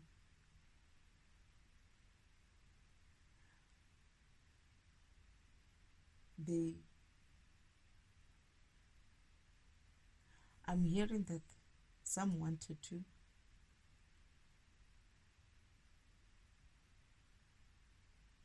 But there was no way. Like the first time when they did it, they knew what they wanted to do. They wanted to get him into some sort of a meeting to make it seem like he came and he agreed with them. Even though he said to them, don't do it. But they went ahead and did it. And then when it happened, the way it happened, they call him and they're like, we just did this and then now this is happening. Father's like, I tried to tell you. You were not listening. Why did you do it? And they were like, so how do we reverse this? Father's like, there's no way. And they were like, wait, what do you mean? It's like, I don't know. You go sort yourself out. You did this on yourself. And walked out of that meeting. And they have been since. This is what I'm understanding. They've been since upset. They were told not to do that. Father tried to explain to them not to do that. What they were looking for was a faster way of ascending to. They wanted to be divine type of programs by going through the spiritual, by going through earth and running on the spiritual secret timeline. So Father was taking too long for them, I suppose. They thought they could hijack earth.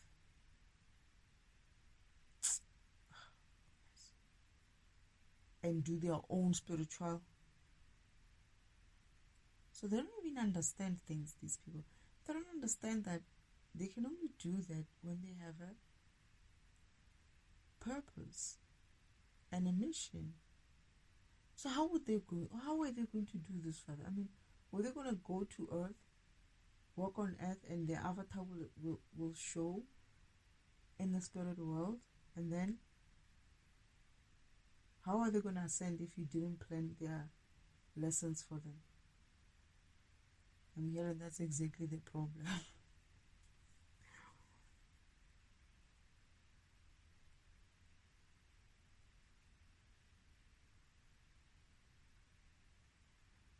They were supposed to ascend.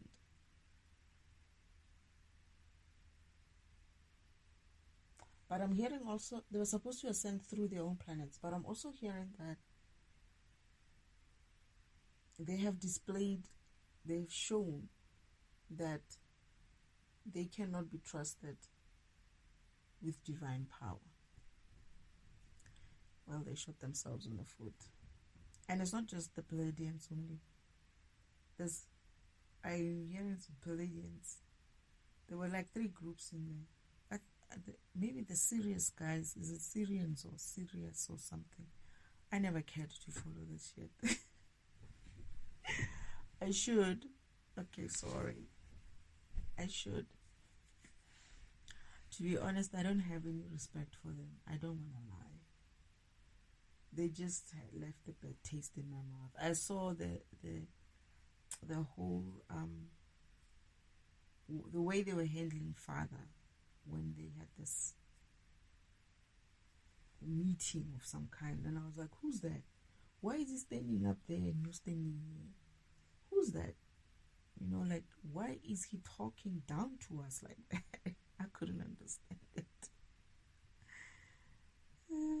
And I was like, Father, you should be up there. He's like, that's not me. Don't put me with this type of shit here. I'm kidding. He didn't say shit, but I'm just saying he doesn't appear that way. He's God, right?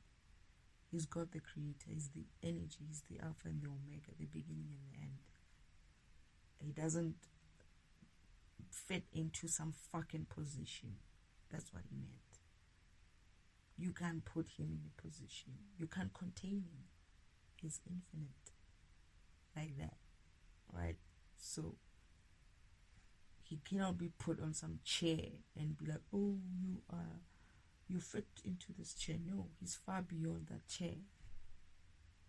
He's far beyond that physicalness of him that we see.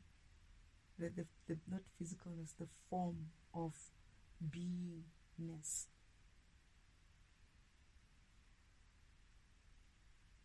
But anyway, this is another one of those that I have to defragment. Oh, goodness. I was concerned. I was like, Father, what am I going to say? So these ones are like some of those that I feel like,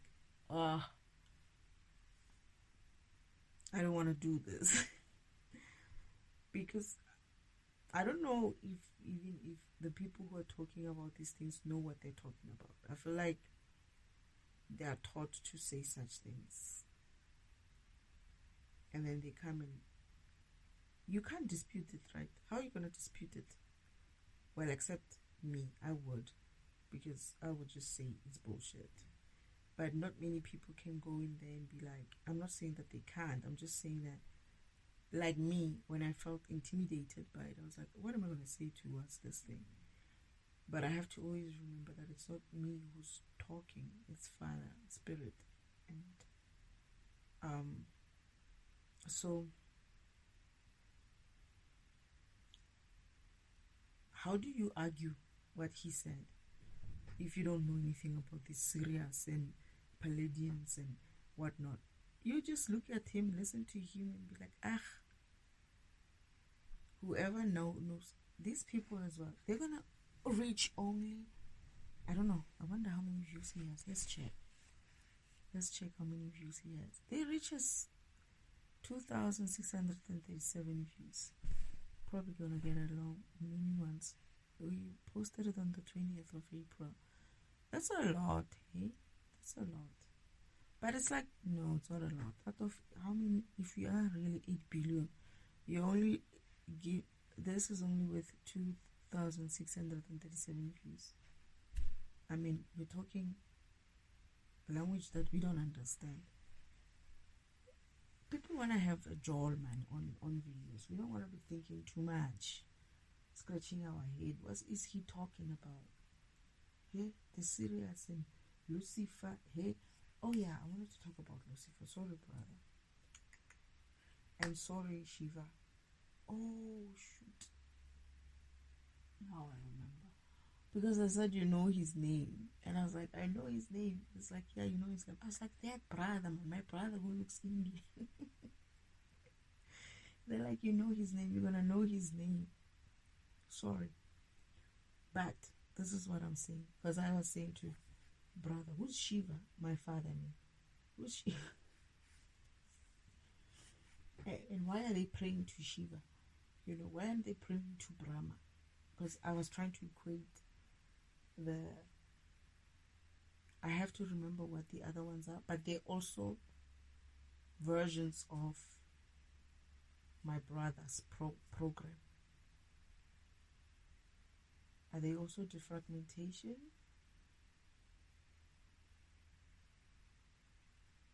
Okay,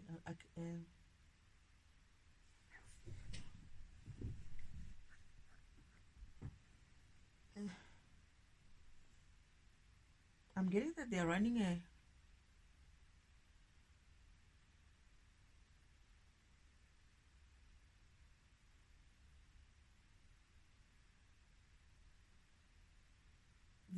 different program, kind of a thing. Not exactly like enlightenment, defragmentation one.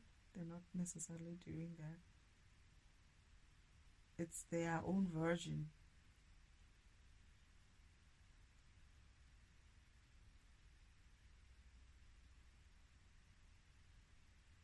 An older belief system type of concept, not enlightenment.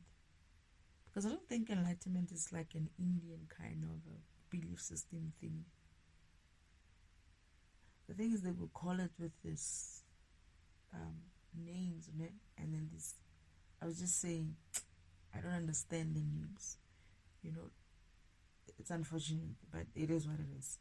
I think that the Indian way of calling these things has been so fucking diluted. There's no respect to it anymore because of every Tom, Dick, and Susie goes and just play with it like that. Oh, this is one like the chakras. They just put them everywhere. They just talk about them everywhere.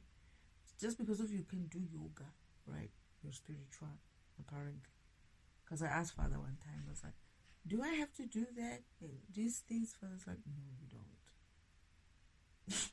All these things of meditation and getting into some serious deep meditation. I was like, well, I have to do all these things. He's like, no, you don't.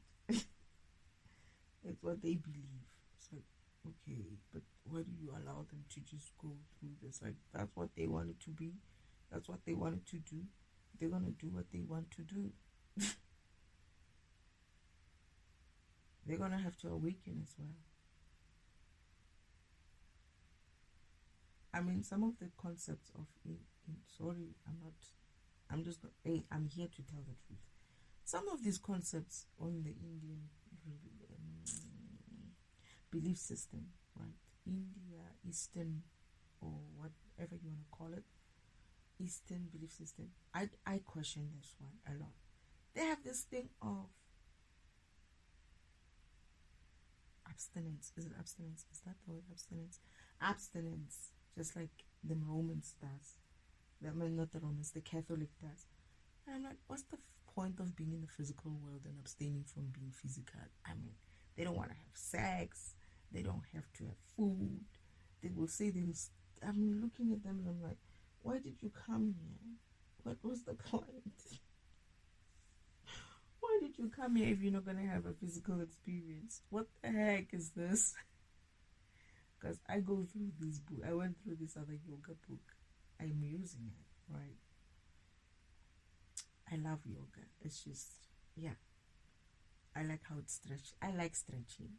And yoga just, but I think pilates could also be one of those things. I just, if I do get time, I don't have a problem with any of these things. I don't even have a problem of going through the practice and all of that. But I just ask myself some of these belief systems, like, you're here, but you're not going to have sex. You're not going to have children. What kind of a program are you? Like, what was the point of, unless if that's part of their programming, and then you go and you follow that shit, and your program is like, hey, you were supposed to come here and multiply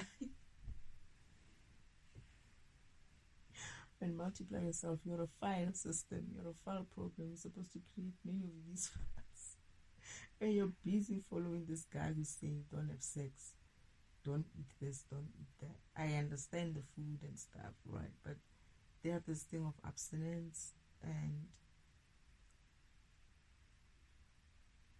I get the control on it, but they do abstinence in order to control it, and they do it for a long time. Man, there's not abstinence, I mean, there's a word for it. Celibacy. Yeah, they go celibate, and I was like, okay, I get it. You know, if you're doing it for like some time, you know, but these people sound like they're doing it for good. And I'm like, why did you come here? What was the point? I guess only the program itself will tell us why it's an abstinent. Is it a celibate program? But just now, all these people are going to do the celibacy, practice celibacy, and they wonder why they cannot stick with this beliefs, and not just beliefs, man. It's not the beliefs, but the, what you call it? Practice. Yeah, the spiritual type of practices. You can't stick with them. Your program is different. Your program needs meat. Who knows? I'm just saying. But yeah. Anyway, for Lucifer is not the guy who is heading up this. I don't know, unless Lucifer, brother, unless you have another job that I don't know of. Because the last time I checked, you are the guardian, not the guardian. Is he a guardian? It's not a guardian.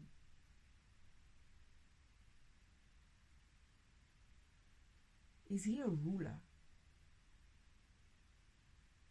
of the realm, a hell, the domain, that domain? You know how you talk about domains as well in programming? Yeah, that's why. And he is the ruler of that domain, the hell. That's how I know. And it's said everywhere, right, that Lucifer is the one who runs hell. If you want to lighten the word domain, or what is it? Ruler.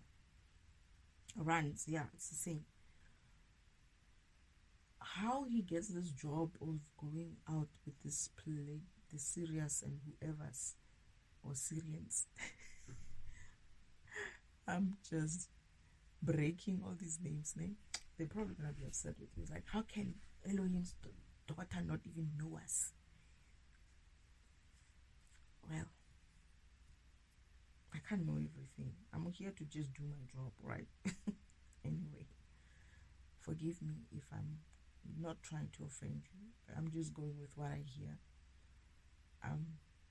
If the Syrians are part of it, I don't know about that war. I don't even remember being told or taught about that kind of war, to be honest.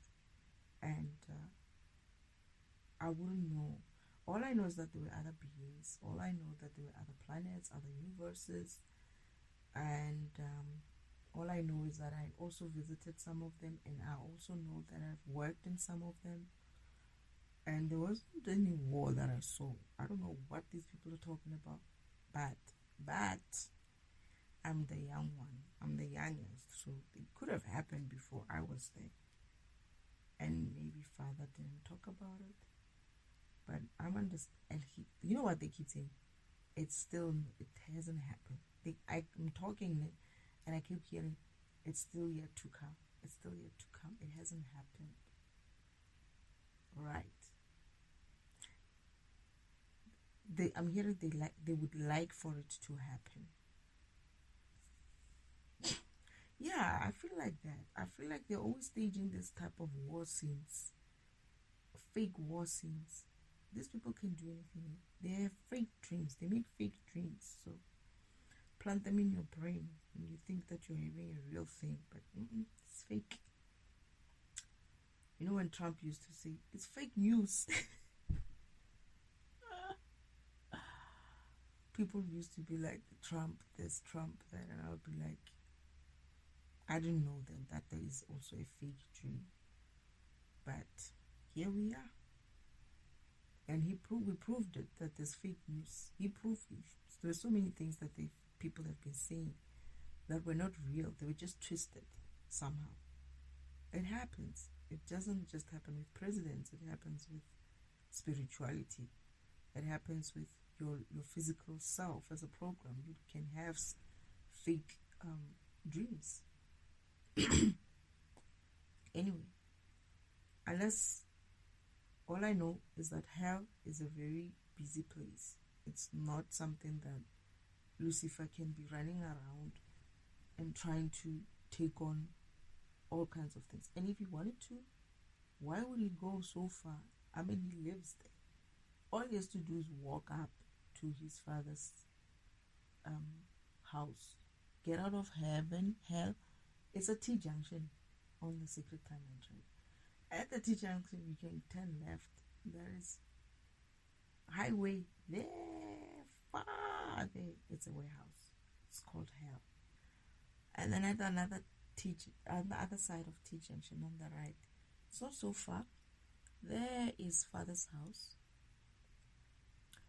or my home, and there's a gate there. You get out of the Secret Timeline track, you walk, just a short walk, and it's like brush there. You walk in the middle of this brush because it's like very much what do I call it? Like long grasses and stuff. And then you get up into the yard, and then there's like stairs. Not even a stair. Is it a stair or a ramp? Stairs. You get up a couple of steps, not too many, and then there's a gate, a small gate. And you open the gate.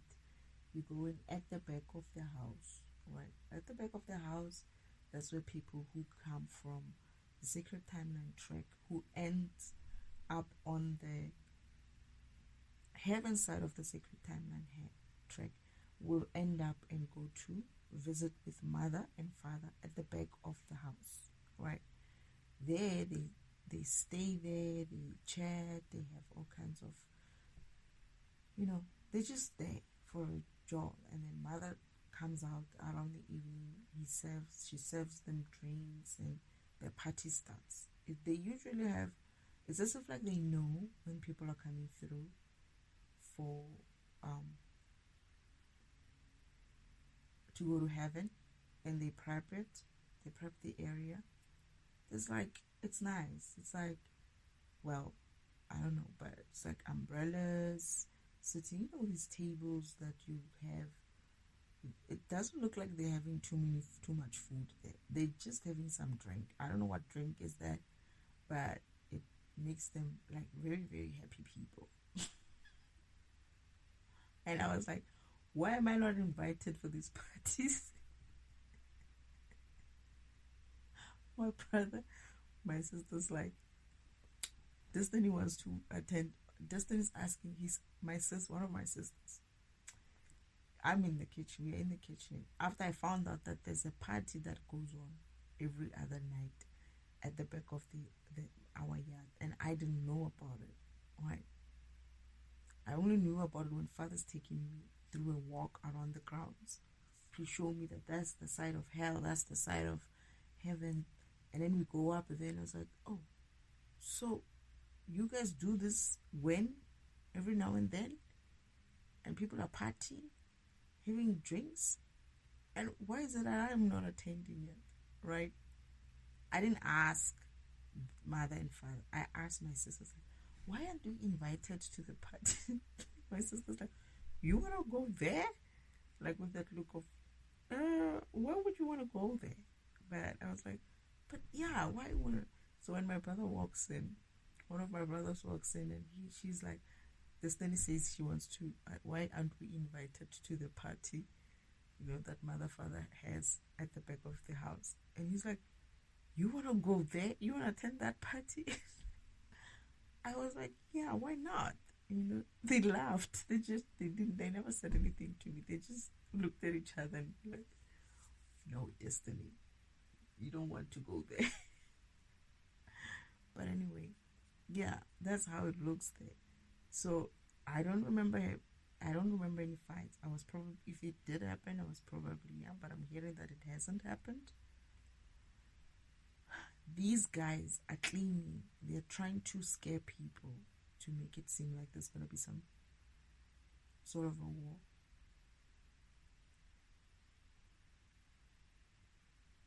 There could be. They are planning shit, obviously. They are planning to do the worst. But I remember some of them being like, we've pushed this enough. They got a chance. Some of them got a chance to leave this BS.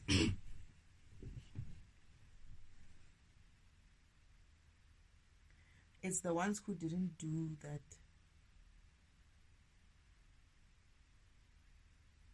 genetic something, but they were part of the group, but they never got to do it. Who said, you know what? I think this is the part, or the part of the whole thing where you go your way, we go our way. And they were like, bye. And joined the winning team. There isn't anything about this whole thing of dark and light, dark versus light, light versus dark. There's no such a thing. If you can just drop that shit. Because guess what? God is dark and light. Alright? So drop that kind of thinking that there's light is good, dark is no. It's beings who have gone rogue, programs that went rogue. That's it. It has nothing to do with being dark or light. And it has nothing to do, it has nothing to do with being dark. Now they're going to paint dark programs as the bad guys. They're not the bad guys. They're just dark programs. They just do dark things. It's like,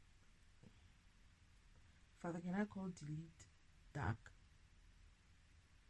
Yeah, delete, it could be seen as a dark kind of a program. He's deleting things. He's a dark program in that essence. Right? He ends things. He removes things. I would think that cat could also be a dark program.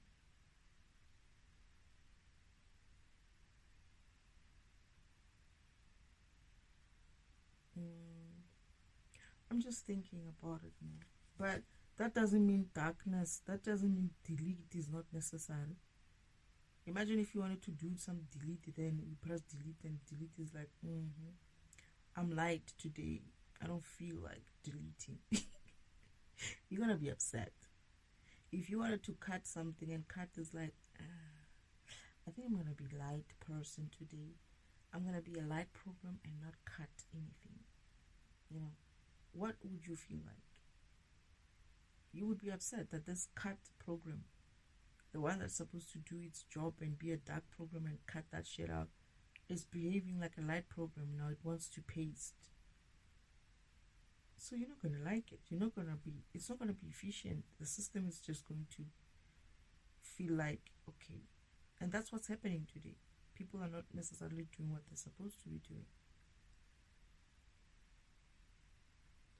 But anyway, what else did he say? Lucifer is not the devil. Maybe I need to do something about that, because I feel like that's the issue. And this is why Lucifer doesn't like Uncle Omen. I'm getting...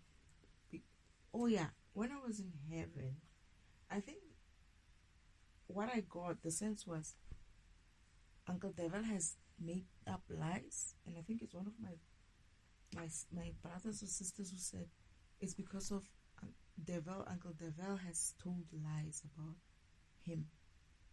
I was like, lies? What lies? And then they were supposed to tell me, and then Father looked at them, and I understood why they couldn't tell me. I just like, okay, fine, I know. I'm gonna learn about it in heaven, in hell. I mean, on earth, right? But yeah, they were going to tell me. That's my sister. One of my sisters and brothers were like, it's because of Uncle Omen has, well, not Uncle Omen, Uncle Devil. Not even Uncle Devil. They don't call him Uncle Devil. I think they call him Devil. Has told lies about Lucifer. And I was like, lies? What lies? They were like, they looked at me. They were about to tell, but Father sort of like gave them a look, and they were like, okay, we can't tell you. And I just knew when they didn't respond that Father being behind me probably said to them, let her learn her lesson, karmic lessons, when she get to earth. But yeah, and these are big lies, eh? He's essentially putting everything on him, on Lucifer. Everything on Lucifer. The fallen angel is him. He's the one who got cast out, the devil. They didn't say Lucifer was cast out. Lucifer was not cast out. Lucifer was given, he didn't like it, obviously, but I think he didn't.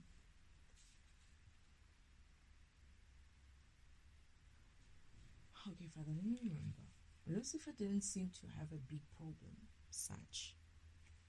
He just didn't like the idea that he can't step into the house, I think. That was the only issue that he had. I think he understood that this job, it's like Lucifer. I'm not saying all of the other brothers and sisters are not capable of doing it, but Lucifer is the only program which is strong enough to immerse himself in that kind of darkness and come out light still. That's what I'm getting. It's like he is probably like me. Or he's so light that he can handle that much of darkness. That's what I'm getting. Because when Father sent him, he wanted to send his best and his strongest. Imagine being a program or a being that has to handle people who are, some are evil, some are very low vibrational, like they do this low vibrational shit. They might not necessarily be that evil, but they did so much that they have to, they vibrate too low. That is right.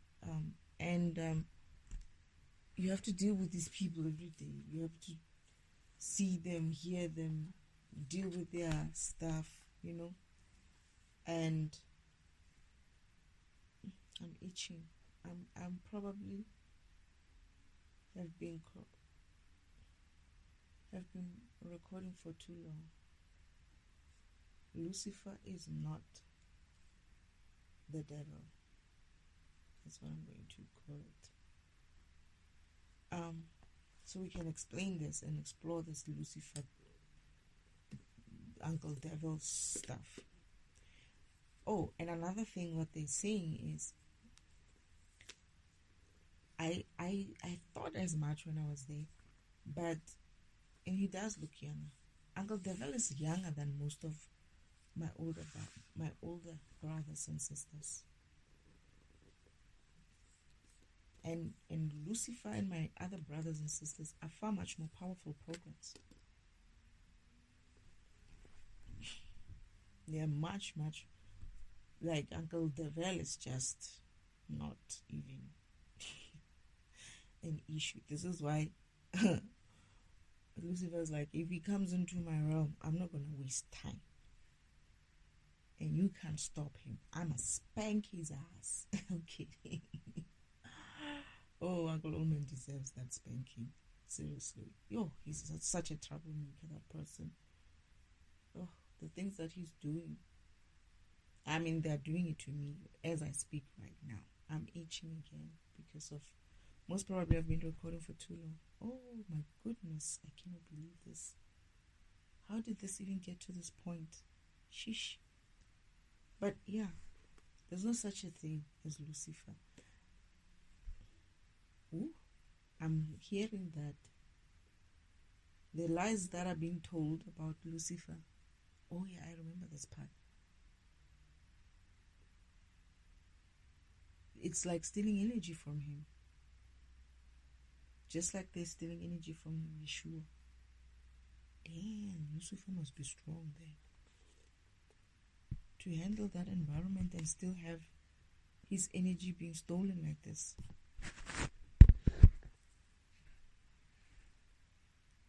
Oh yeah, it is. Just like when they tell lies about me. My family was telling lies about me. They're going to have to return that energy back. Karma. And ew. Wow. So all these lies that have been told about Lucifer up until this point.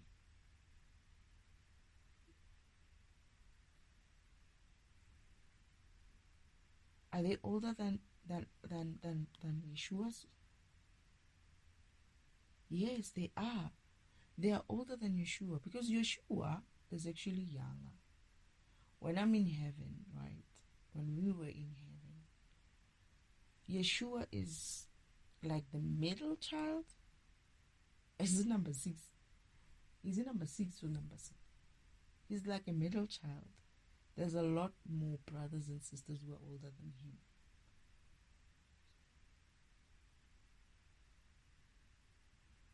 I have to figure it out. I have to go back and learn my angelic brothers and sisters. But yeah, I think 6 or 7, Yeshua. And after him, there's the twins. Not the twins. Is that the twins? No, there's other brothers, right? Who were also too pretty.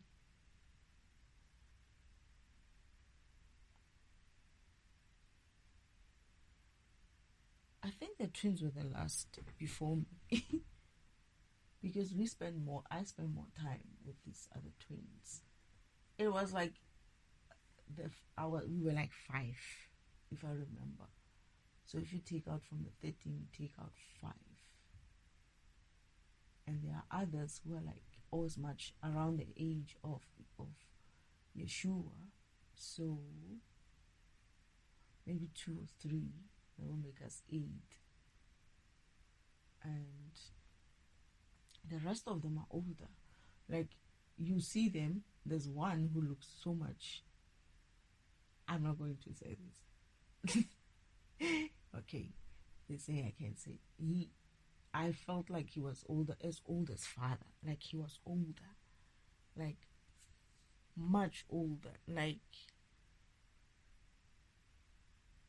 when you see him and father, it's like they are the same age, or he could possibly look even much more older than father. Father keeps like a young kind of jolly like look, but he is very much like, you also sense his presence. He has that energy of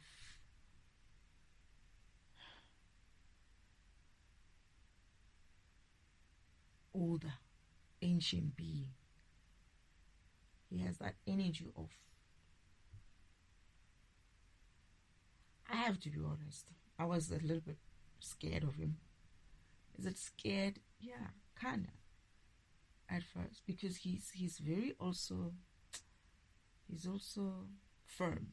Like sometimes you can't tell who's the father between the son and the father.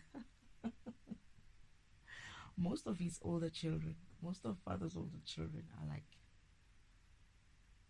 very much, there is no such a thing as they know it's father, right? He has his own father moments, but when it's about work and about being who we need to be and doing what our program says to do, or what their program says to do, there's no such thing as, oh, they do their job. Yes, there is that level of, father is speaking, but at the same time, it's like they have their,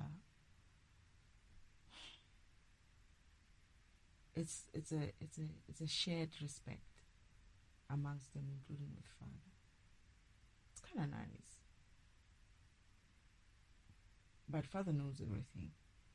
And the problem with father is that, like, now he's talking through me, teaching through me, and he's also teaching some of his children, or most of his children as well, some details of things that they understand but not really clearly see or understand. I think that's what he's saying. Like, they're saying that, they have been saying that even my brothers and sisters are learning with me in this mission, and other beings as well are learning with me in this mission. It's like father took this opportunity to teach about himself, who he is.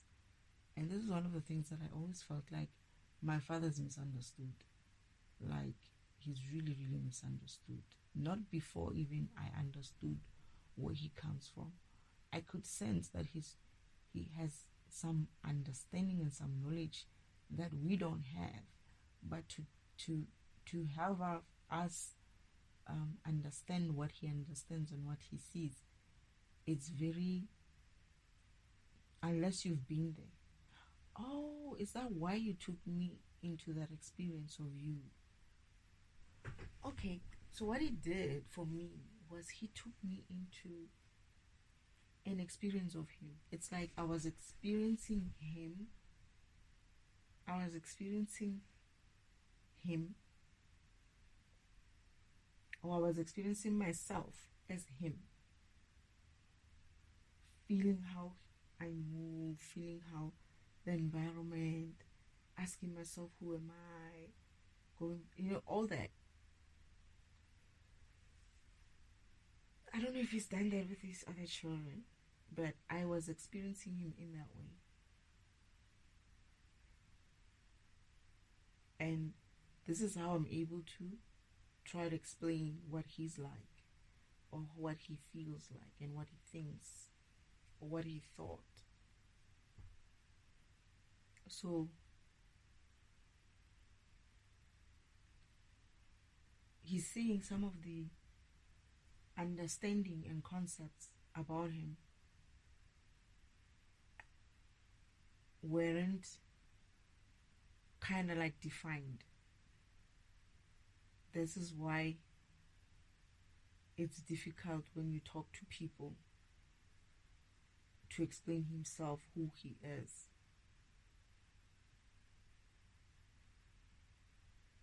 Okay, so this is how he gets me to explain it, by saying he's first and foremost energy. That energy develops it after a long time. It starts having some sort of consciousness, and that consciousness creates a light, especially when he starts asking questions. That is That consciousness has some intelligence, and that intelligence creates the light. But he's first and foremost energy. And everything is energy. Every hardware, every software, every program, every physical tissue, every whatnot, it's a program. And it's energy. So,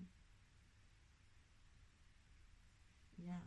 And also try to communicate the truth about Lucifer and also Yeshua and all the misunderstandings that people misunderstanding. Yeah, you say the misinformation that they have received about many other things, including the Garden of Eden. I was actually checking. I have done a recording on the Garden of Eden. I need to post that one. The Garden of Eden is one of those funny ones as well. I think I remember I wrote it in my journal as well. And it as I redo it, it just keeps coming out with more things. And I was touching on it today again. I saw something in the Garden of Eden when Father was walking me in there, or when we were riding on the Sacred Timeline track. I must remember something about that part, and it's not coming through. And I remember I was going to have a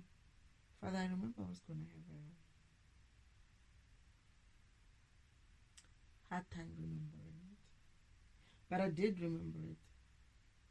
Yes, I did remember it, and I saw what I needed to see.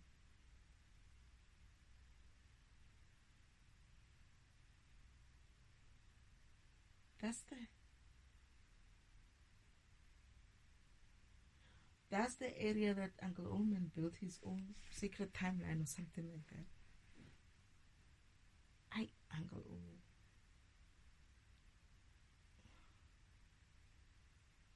I remember he did something like that. You know, Uncle Omen, the devil has issues. I'm telling you. I think Father and Mother found out that he was building his own secret timeline tracks as well. Trying to do his own interface of heaven with some other planet or some other people. You know when you don't know shit, ne? And you pretend to know shit. What was he doing? I remember that. The one that is submerged and some parts of it is underwater. He found a space behind Garden of Eden. And he warehoused it in such a way that he built like walls there or something. And he would secretly build this track there. And the cards are not like the ones Mother puts us in. They are bigger even. I think you can actually write 2 people in one.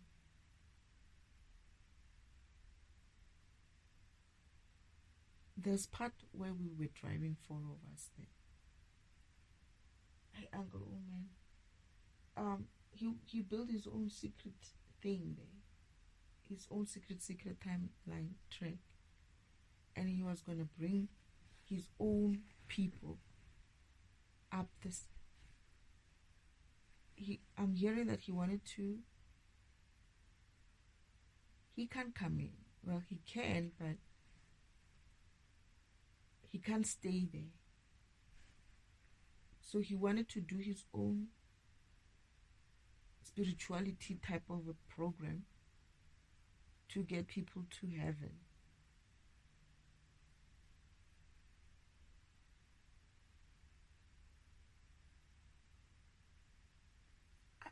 But there was something wrong with it.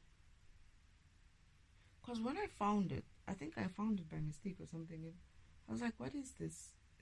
They laughed. Mother was like, laughing. Like, your uncle was trying to do his own thing there. So it's such a eyesore. It's not nice. They completely covered it. But I think Father said he doesn't want to take it out completely. I think they might have to upgrade it and incorporate it or something. But he was secretly building his own secret timeline track in heaven. I wonder where was he going to interface it to. It was being done for the Palladians as well. I feel like it. Why is this Palladians coming up so much? I'm getting upset. And I hear that they were not bad people, bad programs.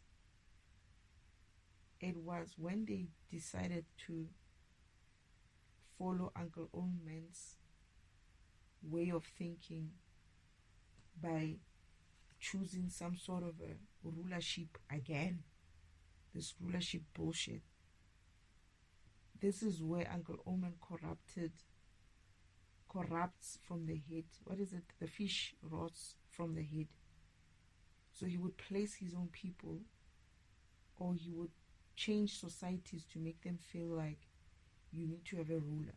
But what he does is, once you've put in a ruler there, he goes and corrupts that ruler, and that ruler therefore corrupts the whole system, or the whole group or people or planet. And that's when they became more egocentric kind of people. Because he used to, that's Uncle Ome. I know him, yeah. When it comes to that, he uses your ego, ne? He is very good at that. He developed them, he made them develop. This is why I'm saying this story sounds like the reversal of everything. He made them develop egos.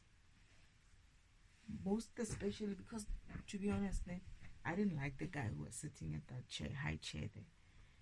He was an asshole.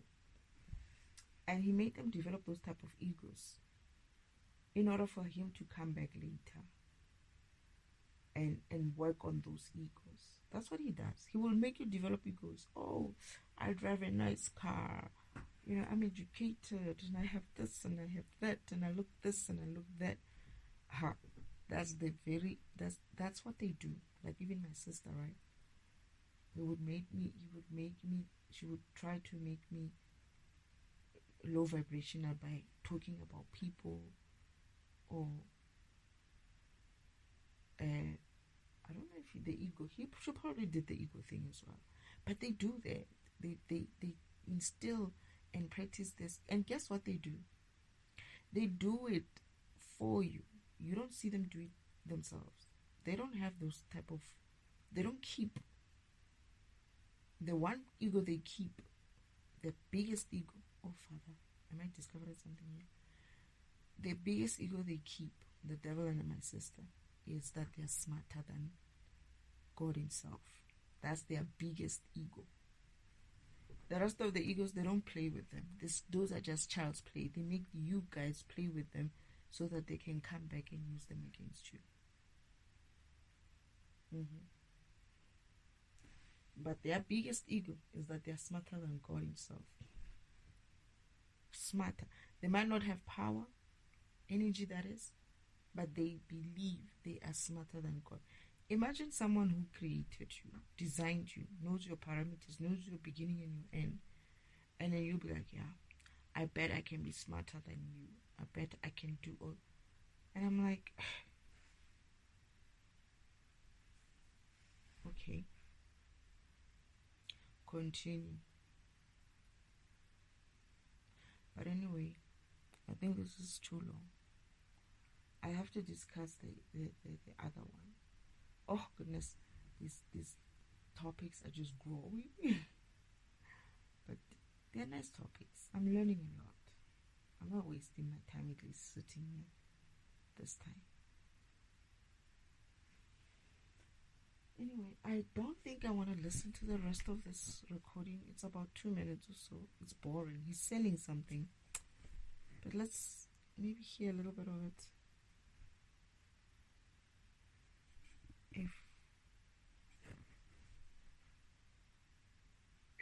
By a monk who reached enlightenment in Thailand. They're available now. Send me a DM. experiences, see things in distant galaxies with your third eye, or travel to other dimensions like heaven while you're still alive, this place here is a school in America that teaches you how to do so.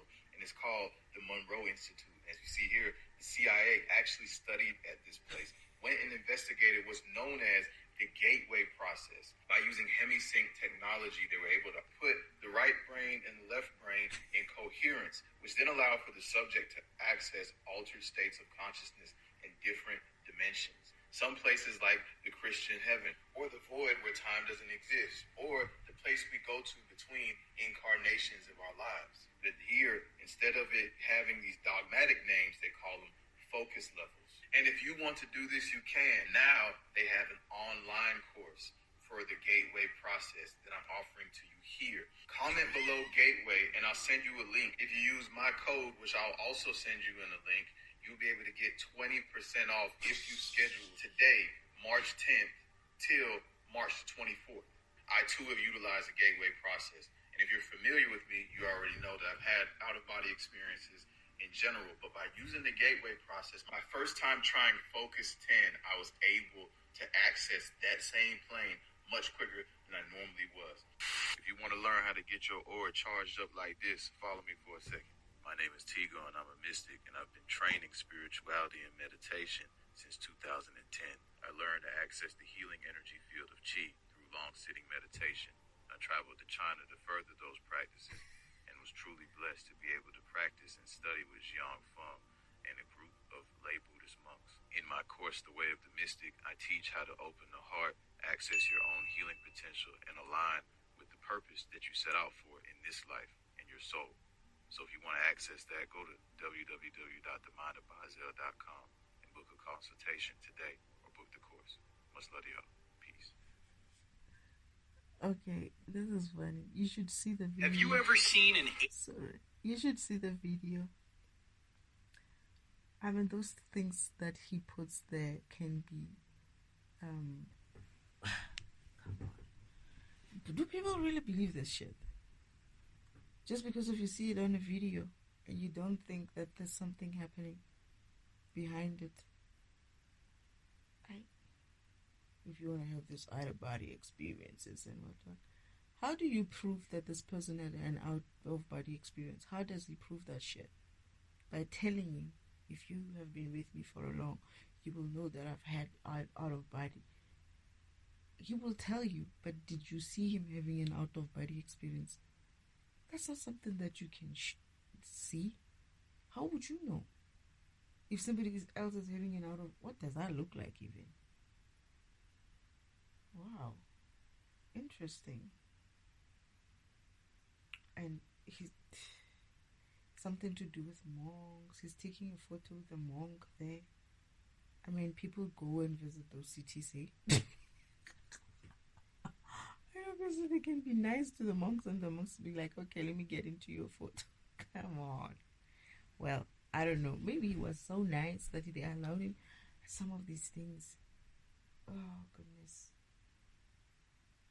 If you have to pay for your spirituality, are you going to pay and trust an institution like what is it? Wherever this place is, some of the people could go there, the CIAs. Interesting. The Monroe Institute. You don't have to, man. You don't have to do these things. Just go and find alignment with Source by just praying and listening. Listen intently. Stop focusing on BS. The spirit realm and all of these planes.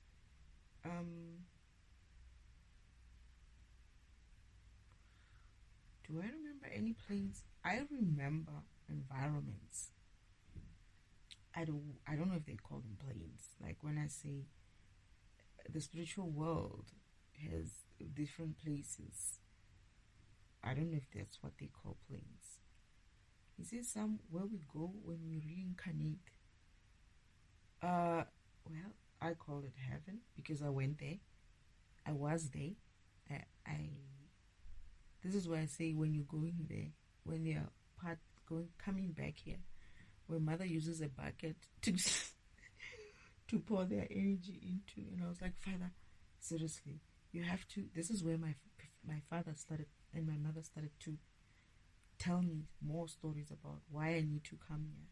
Because I was like, surely, Father, you can do something about this. Mother's using a tap and a bucket to carry this what juice. I don't know what that juice is, but I know that the spirits are there and we are talking, and then they come out of that tap to be reincarnated, I believe. And Father's like, yeah, I have a upgrade of that, but we need to incorporate Earth in order for us to go forward with all these nice upgrades. Even for heaven itself, there's like a lot of things that they needed to, the sacred timeline track, the whole environment needs to be revamped, right? But they have been waiting for Earth, right, to be part of the program, part of the upgrade, so that they can move forward with all of us, or all the people on Earth. And he refused, Father, to just give up on Earth, right? And here we are. Here I am, and many others who are probably going to wake up and help us to vibrate better, to start walking in our purpose, to ascend spiritually, and to be ready for the upgrade. It's just to get us to be ready for the upgrade. But if you're going to be paying for it, I don't remember a realm. I don't remember planes. I remember, perhaps there are planes. But you know, when you're young, all you know is that you're sitting somewhere at the top. You can see the bottom, which is like, maybe that's the plane that they're talking about, where hell is, right? And then I saw Nirvana, and I know there is the place where the mainframes and stuff sits, and I know that there is what's that place again? What do you call that place? Well, we traveled for a very long time, and I was like, when are we getting there? Purgatory. They're not like planes. They just, and then there's like a level as well in between astral world,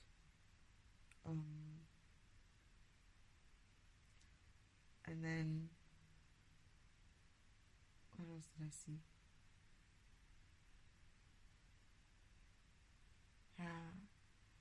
I don't know if there are planes. I just know that there are different places, environments in that environment. Like in the environment itself, yes, there are kind of like levels that they don't sit on the same level per se, but they're not so separated. They're just in different areas, and maybe there is a point of where you're standing somewhere, you will view probably Father's house as in like it's high up or not on a hill, but it looks like it's high up, you know, when you're lower. So maybe there is planes like that. Maybe they call them planes. They're not on the same level, though. They're not. But they're not separated in the way that you would be like when you're in the spiritual world, there's a point where you can stand, and if you're tall enough and you're not as short as me as a child, or you would be able to see that. Like, I didn't know about her. I've been on a sacred timeline track helping Mother to fix it, but I didn't know that the T-junction is leading to another end, and it was just blocked by bushes, small short bushes. But because I was a short child, I didn't see that behind the short bush there's another track there. And when I looked at it, I was like, what is this? And I went there running. Father was trying to stop me, like, hey, wait. And I want to see what's behind the bushes. And I ran, and when I was like, okay, what's going on here? Father's like, okay, now I gotta talk about this. This is the part where I see Uncle Old Man and the rest of these people, 144,000 of them on that ground. They're all still. They're not moving. They're moving. Father says they are moving, but at a very slow pace. They are tired. They're just sitting there like as if like they're sleeping. because of energy is gone. They're getting energetically dead. I see all these faces and I'm like, why do I feel like I know these people? Father says, you're going to know them. It's like, huh? It's like, yeah, you're going to know them. You feel like it because you're going to know them. You'll meet them when you get to heaven. And I'm looking at these two people, my mother and my father, or my birth mother and my father. And I'm looking at my brother's face. And I'm looking at my sister, my grandmother, my ex, and my aunt. I stood there for a very long time.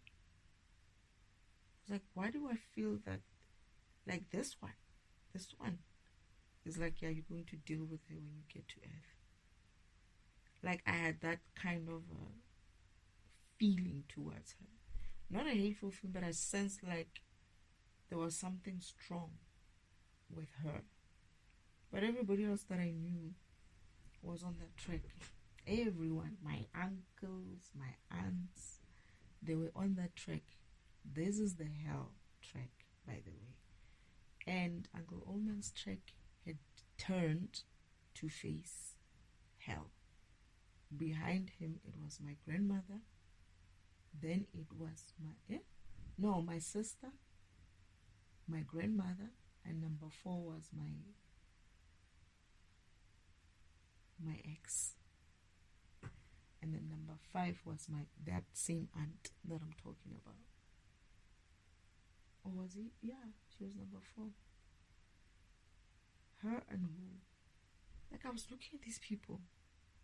And there's another aunt of mine as well, who's also not far behind from her. I was like, I know these people.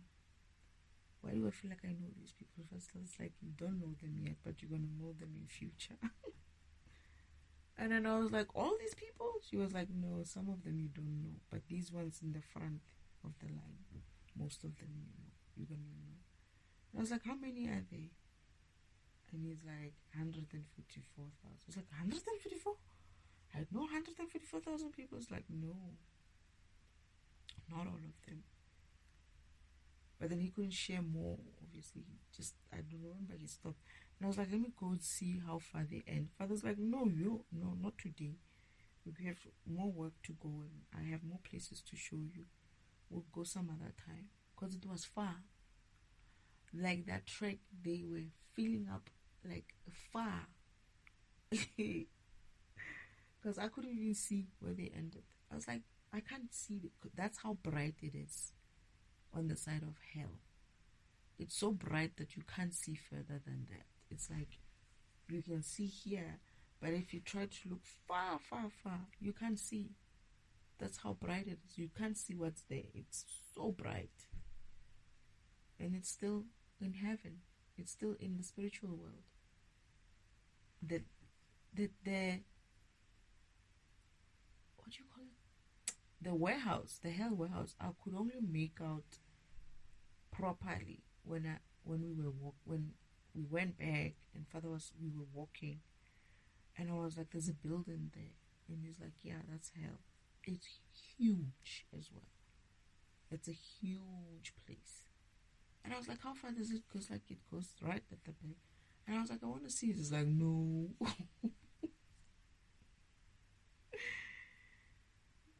And then sometime when we were there,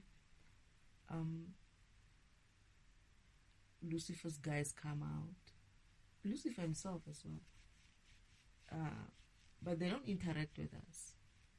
Father just tells him that we're outside.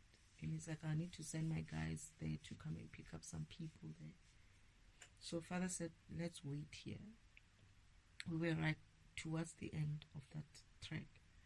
And we waited, and I watched his guys come out with this, like, is it a trolley? You know, this trolley. Some of them are like normal shopping center trolley. Actually, all of them, like shopping center trolleys. Some of them are like those ones you can, like, you sit the child in. Some of them are like that, what do you call it?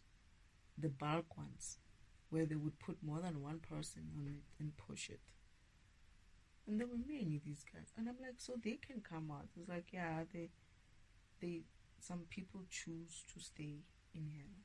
It's like, actually, he said, Father said, your brother runs such a good program there that some of the people chose to stay there with him.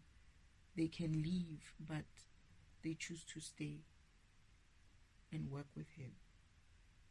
It was so amazing. I was like, seriously? He's like, yeah. He's running it in such a good way that there's some beings who believe that they belong there. It's like somebody's got to do that job. So they joined him.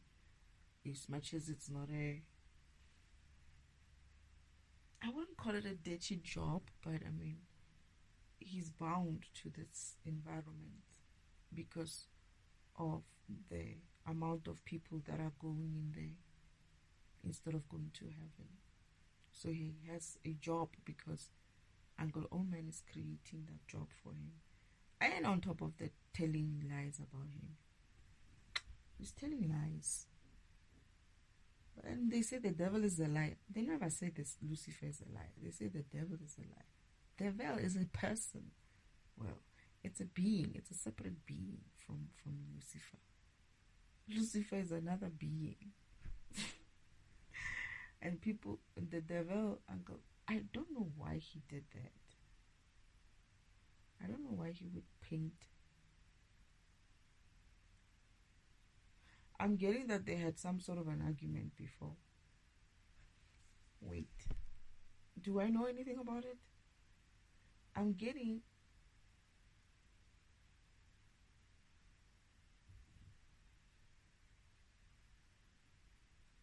For hell. He wanted to run hell. He wanted to run anything.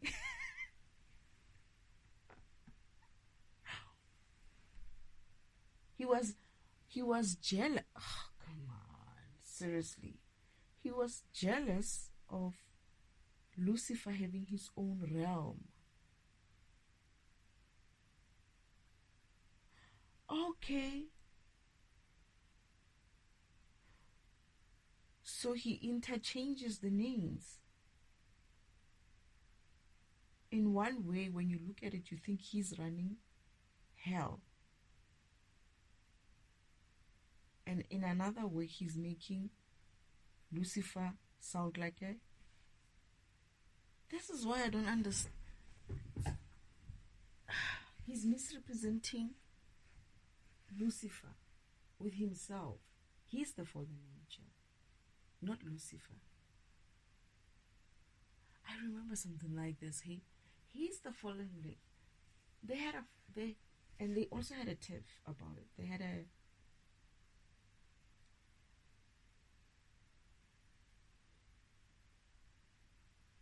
He said something like,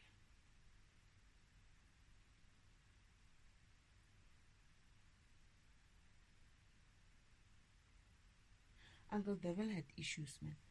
He said something like to Lucifer,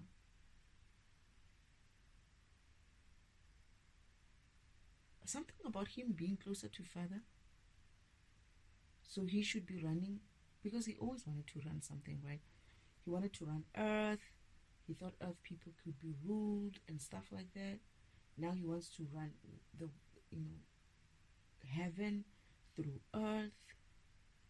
But then at some stage he was like asking why he can't run hell.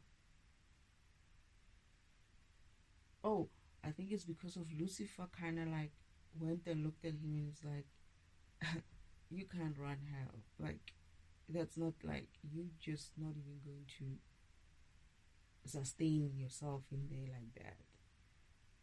And kind of like,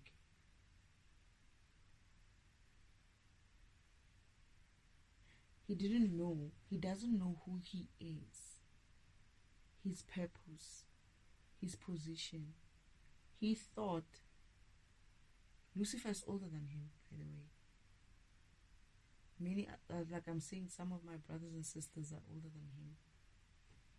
And he thought just because of he's called the fourth brother,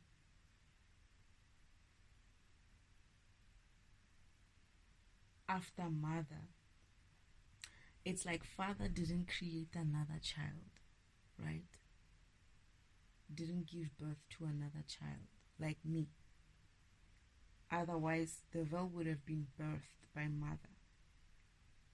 What they did is they created him with a purpose, just like he created mother.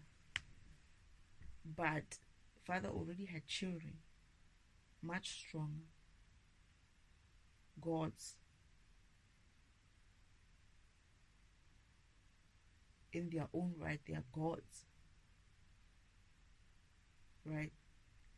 But Uncle Devel felt like him being the sixth in that group meant he was stronger. He didn't realize that there are far much more stronger beings than him.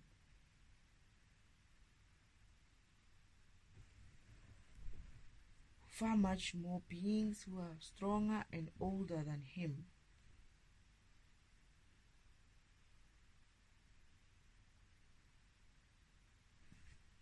I am glad that they didn't give him enough power. Father said it's because he didn't give him enough power. He always wants to run something, always wants to be the one who's running something.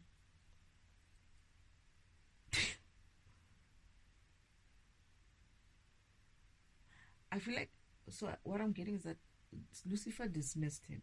Like, no, you can't even run hell. I mean, seriously. Like, he didn't understand. What he was saying was sort of like crazy, because Lucifer knows him, knows his reasons for creation, to be created, and he understands him because he's first before him. Not first before him, but he was born before him. So they understand this game far much better, and he understands that Uncle Oman is not that kind of a problem that can run an environment like that. So he dismissed him in that way, like, "Aye, come on, man, you joking, right? You can run hell." So he took it personal. Oh, that, you know what, Nick? He can be such a girl sometimes. He takes things personal. He's so emotional. And this was when he developed some kind of issue with... Okay. I'm realizing something. The way father not dismissed, but the way father said to Uncle Oman, just focus on what I told you to do and don't do anything else, right? Uncle Oman got upset, right? Similarly, Lucifer does something similar, but in a more like a, no, man, you can't run hell. You're not made for that, or something like that. But he takes these things personally instead of understanding. Again, this is why you have to align, so that you can understand what your program is, so that you learn to play in those parameters instead of trying to be something that you're not supposed to be. He's trying to be God, and then he failed at that and tried to be God of hell as well, because he couldn't be God of heaven. He wanted to be God of hell. And he felt like he should have been given that position of hell because he's got power. Lucifer laughed at him, kind of looked at him, was like, I remember something like that. And the funny thing is, I'm seeing Lucifer answering him, talking to him. He's at the kitchen, at the house, talking to this person, to Uncle Devel. It's like, I should be running hell or something like that. Lucifer's like, why would you be running hell? And he's like, and you know how these guys are. They don't tell you everything as well. Especially the older ones. It's like, it's almost like they have this rule that some of these things you're going to have to learn yourself. Like, you're going to have to discover. So they don't tell him exactly why. They just say, no, you can't do this. So he takes it personal. It's like when Father said to me, no, you can't go into the pool. I could have been like, why not? You know, but he said it in such a nice way that, no, you don't have to go to the pool. But I could have been emotional as well and being like, what do you mean I can't go to the pool? What's wrong with me? Why shouldn't I have to take part? I did that with my counterparts though. But that's because they also used to just throw it in my face every time. But anyway, that's another thing. They had an issue because of, he was jealous of Lucifer having his own realm. Oh, I'm getting that he said he made it an argument with Father about why does Lucifer get to run his own world or his own realm, but when he asked to run Earth, I'm getting that it's not this. Okay, when he asked to run the Earth, Father refuses, and I get this feeling that they said to him, it's not the same thing. This is when Father said to him, he's going to send him in to get his karmic lessons as well. But before that, he was banished. Not banished. Yeah. Is it banished? Yeah, sort of like.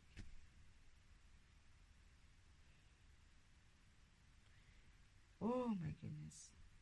These sort of things. And then there's these guys who say you have to buy courses